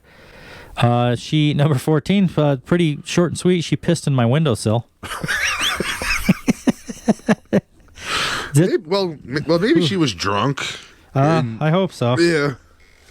And girls worry about some of the most weirdest things that they're embarrassed about. They're like, "Oh, don't look at me when I'm doing it." And yet guys still fucking these girls that are pissed in their windows. Because guys don't give a shit. All they care about is the nut. Yeah, it's in that situation. Yes, absolutely. Number 15, her gross friend's apartment. We were staying over at that was full of fucking cats and cat litter. So you would hate this place right there. That's an out for you. Yep. Was everywhere, including in the sheets, and fucking goddamn it smelled. Oh no, about as bad as you think it did. I think I would have just passed on that one. No. I dated one of the cutest little girls I ever dated. Little, I say little, but she was like a little petite thing. So I say that. Little blonde, blue-eyed, perfect fucking thing. It smelled like cat piss every fucking time. So I just couldn't date her anymore. Eventually it just got to she must have had cats, she must be used to the smell. Yeah. Doesn't understand that. And I told her a couple times in like a roundabout way. I wasn't like, bitch, you smell, I wasn't a dick, and nothing ever changed about it. I was like, I'm out. Oh no, well, we got 3 cats at our house, and I didn't smell a cat when I was I make sure you don't. Yeah, as soon I as didn't I smell fucking smell something, it's like we're washing everything. Mm-hmm. Yep. That is it for that, and we are running out of time. We're at an hour and 50 minutes of a 2-hour show, so we're gonna skip right to the sex segment, I guess, which is basically the same shit as we've been talking about, but this gives it like some structure. Oh, okay. Penetration. And allow the orgasm to happen. I want to fuck. Penetration. You're in more dire need of a blowjob than any white man in history. If I had to choose between oral sex and birthday cake, oral sex would always win. The maximum amount of pleasure. This is my favorite part. I mention this on every episode. Yeah. Are you gonna do your little dance to it too? Yep, there it is. I was hoping you'd do a little dancing with me, but you don't seem much like a dancer. Only when I've been drinking. No, I hear you. Well, I've been drinking a little bit. So this will be a short and sweet one because we're getting towards the end of the show, and it is what it is. But I like to do the sex segment, which is basically the entire fucking show at this point. Women reveal their ultimate power moves in bed. Plus, I told people I was going to read this, and I'm kind of curious myself. Well, ladies, what is your power move during sex? As it says, and this is, we joke about like send us pictures, send us nudes and shit in the email. But any of the female listeners, message me or email us. I'm curious to see what any of the listeners have for these too. Any crazy power moves. This lady calls. She says this one I call the Indigo Montoya. Who is that? Do you know who that is? I don't even know who that is. I feel like it's somebody I should know, but I don't know. I start with my hand and get him nice and hard if he isn't already. Then I get his pants down and get right down to some mouth stuff while still intermittently stroking. I pull out all the moves, change positions, and lift my top up so the boobies are everywhere. Suck, suck, stroke, stroke, bob, bob. This is funny to read. And then right when he's working up a pretty good heat, that's when I make my move. Because you see, I am not left-handed. I don't understand. It must be something with the Indigo Montoya thing that I don't understand. Oh, come on, you fucking boring. Number 3, her power move in bed is being open and honest communication. No. Get the fuck out of here. This ain't for back and forth. That's for Dr. Phil. That fucking. Number 4, find out what thing gets him or her. It is different for everyone. My husband goes crazy for neck kissing and ear. Also, see, this is what I mean. I like getting kissed. So that's why that is more important to me than a blowjob. I can see that. I don't know why. I just like you're that. You're pretty. You're high maintenance. Also, in high school, I was surprised to find out that be good to be good at sex, all you really had to do was be an active participant and be willing to get on top. That does, a good hip circle with you on top tends to work pretty well. Someone just laying there just doesn't. You got to participate. Yeah. That's what we've talked about before. These girls that say you can't handle me in bed. Yeah. Typically, those are the girls that will just fucking lay there and don't participate. Oh yeah. That's usually what it comes to. They're literally the easiest ones to fucking handle. My power move is actually during foreplay, and it's intended to send a message to my partner about what kind of mood I'm in.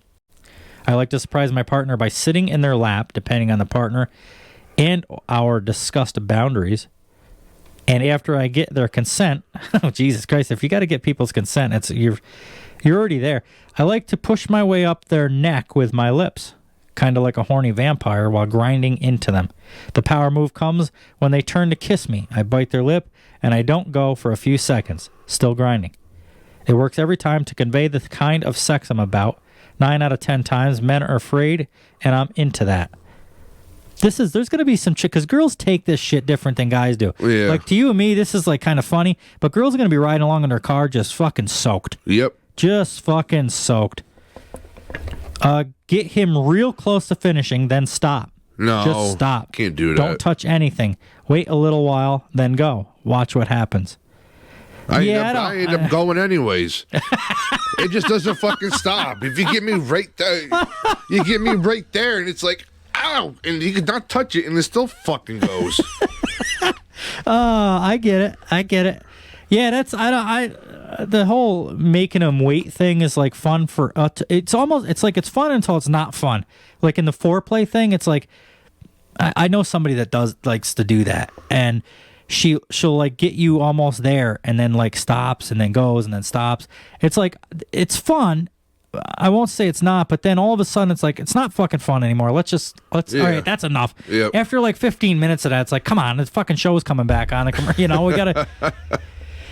Apparently my dirty talk is so shockingly crass, and X mentioned a few lines still gives him a wood years later just thinking about it. I guess it's just more arousing unexpectedly coming out of a gangly nerd who doesn't seem like the type.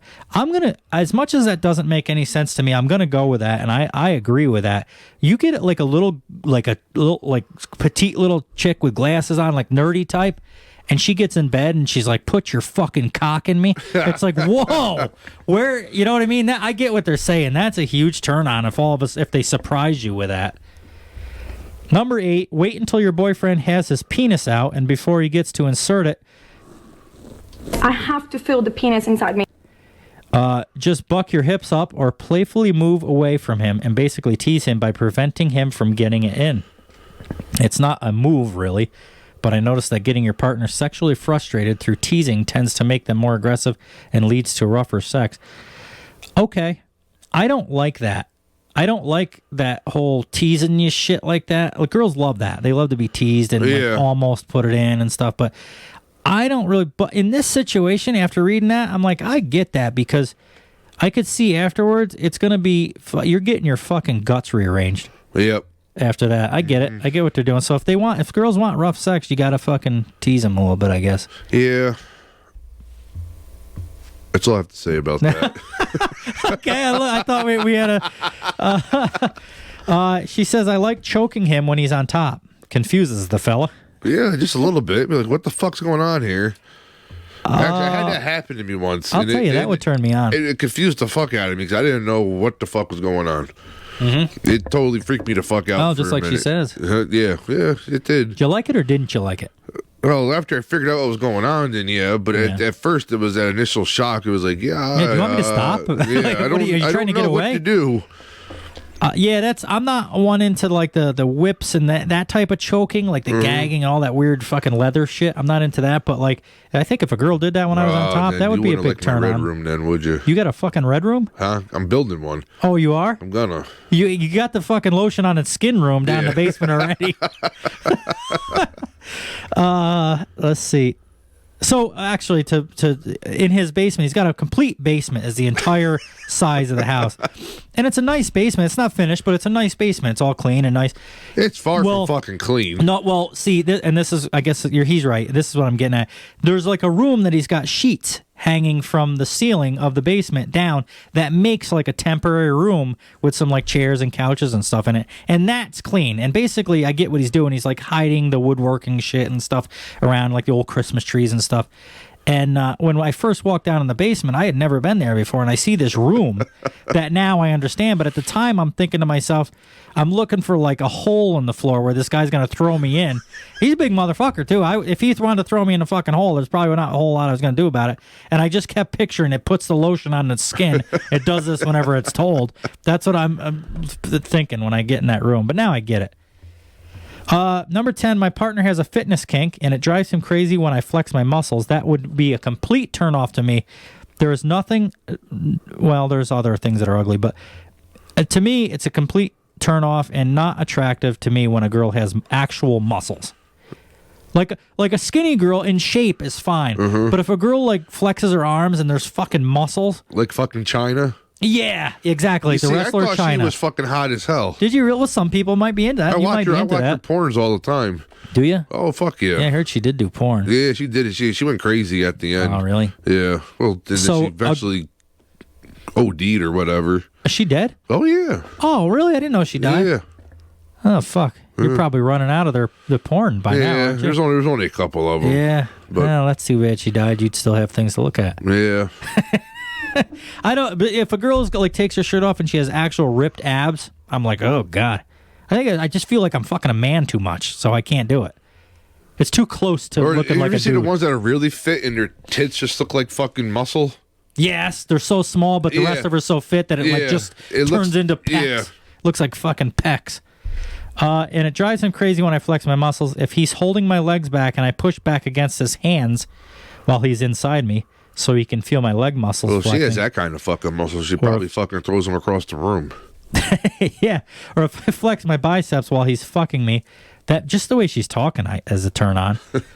Oh god, it's so hot. Like I said, when like a nerdy chick tells me to fuck her, like just like that, it's like, oh boy, it's too late now. So you do or you don't like fucking muscles? I don't like muscles because she's flexing her muscles right now and it's turning you on. That's not the part that's turning me on. It's the whole thing where she's saying how he's fucking me and all that. Like I like when a girl talks dirty in bed. Oh yeah, so do I. Yep. It's even more such a turn on when it's like a nerdy. Like a cute little girl that you would never think would do that, and then all of a sudden you get in bed and she's like throws you on the bed and she's like fuck me, like that shit. That's what I mean. Anyway, they're into muscles and getting fucked, so that's that. Number 11, I'm very vocal, whether it's moaning, giving positive feedback, or dirty talk. Guys have always loved it. Anytime a guy has experienced it, they never allow me to cover my mouth during sex. They want to hear what comes out of my mouth. Going from sloppy and eager to teasing and torturingly. Slow during blowjobs and never forgetting to give his balls some TLC. There you go. I just got done saying how I like dirty talk and I like when girls are kind of nasty in bed, but this girl kind of comes off like she's just showing off. Yep. I'm very vocal, whether it's moaning, giving positive feedback, or dirty talk. Guys have always loved it. Positive feedback. Anytime a guy has experienced it, they never allow me to cover my mouth. They want to hear what comes out of my mouth. Like, all right, you're good at it. She's not giving positive feedback. She's just being bossy. That's one thing I hear my wife does every once in a while. She gets like really fucking bossy. Yeah. And it's like, will you just calm the fuck down and let me finish one fucking thing first? In bed? Oh, yeah. Yeah. Yeah. Number 12, ass on the face. Gets them every time. Yeah, it does. Yeah. Sit on my fucking face. Suffocate me. I don't care. Absolutely. Yep. Yeah, I don't want to breathe. No. When you get up off of my face, I want to look like a fucking potato head. Yep. With my ear in one hole and the fucking my mouth up where my eye goes and shit. Yep. Honestly, the thing I do that drives guys wild and surprises them is that I make them think I'm not gonna do something, and then I turn around and do it. Seems like the going thing here is that girls love to just fucking tease you. Yeah, that's what it comes down to. I'm sure a lot of guys like that. Yeah. I like it to an extent, but just you got to know when to be done with teasing and start fucking. Number 14, I like to lay on my back and place a cup of ranch right in the middle of my stomach and then eat a slice of pepperoni pizza. What the fuck happened here? I like to lay on my back and place a cup of ranch right in the middle of my stomach and then eat a slice of pepperoni pizza dipped in ranch while he goes down. Watch, dip, and repeat. What? That's bullshit. I don't even fucking believe that. At least anything, I'll fucking run my nuts through the ranch and she can suck on the ranch off my nuts. You know what? You don't waste a good piece of pepperoni pizza on getting fucked. No. It's two different great experiences. Getting fucked is a good experience, and eating a good slice of pepperoni is a good experience. And you don't mix them because it's a waste. Then you've experienced them both now instead of stringing them out, is the way I look at it. Number 15. Can you read that, Matt? Number 15? I'm feeling so damn single, but I'm saving this post and stealing all these for the next guy. He's going to be so happy. Okay. What does it say? I'm feeling so damn single, but I'm saving this post and stealing. So basically, she's saying she doesn't have a boyfriend right now, but the next guy that she has, she's going to do all this shit. Oh, yeah, I get what she's saying. She's basically just using these fucking things. Well, hopefully some of the girls listening to this and they get home and they just... So let me ask you. They beat the shit right out of their boyfriend. Do you have husband. a finishing move? Do I have a finishing move? Yeah, or whatever the fuck they call. Mine's not really the finishing move. Mine's more of like a beginning move. I'm good at oral. At giving oral, and I enjoy it, and I think that's what makes me good at it. Like to test it out sometime. with girls. Tell me that doesn't feel like a cock. With females. Oh my God. Well, that's pretty much it for episode 26. Well, hold on. I got my finishing move. Oh, yeah. I want to hear you. Well, you fucking got me all screwed up with your... I screwed up. I call it the ATD. All right. Anal tongue dart. Oh. Yep. Do you do the pokey thing? Yep. Like, what do you... So how does it work? Like a multiple quick... Like fucking like a lizard, or yeah, maybe, I don't know. It all depends. Oh, it's different. Yeah, it's different every time. It works. Yeah, I call it the ATD, anal tongue dart. It tastes like dirty pennies. And you all know what dirty pennies taste like because you all had a penny in your mouth at one point in time in your life. And tell me you didn't. You're full of shit. That's right. What's that thing on TikTok? Girls with their nipples pierced taste like dirty pennies. I love money. Yeah. Or something that says. Yeah. You know.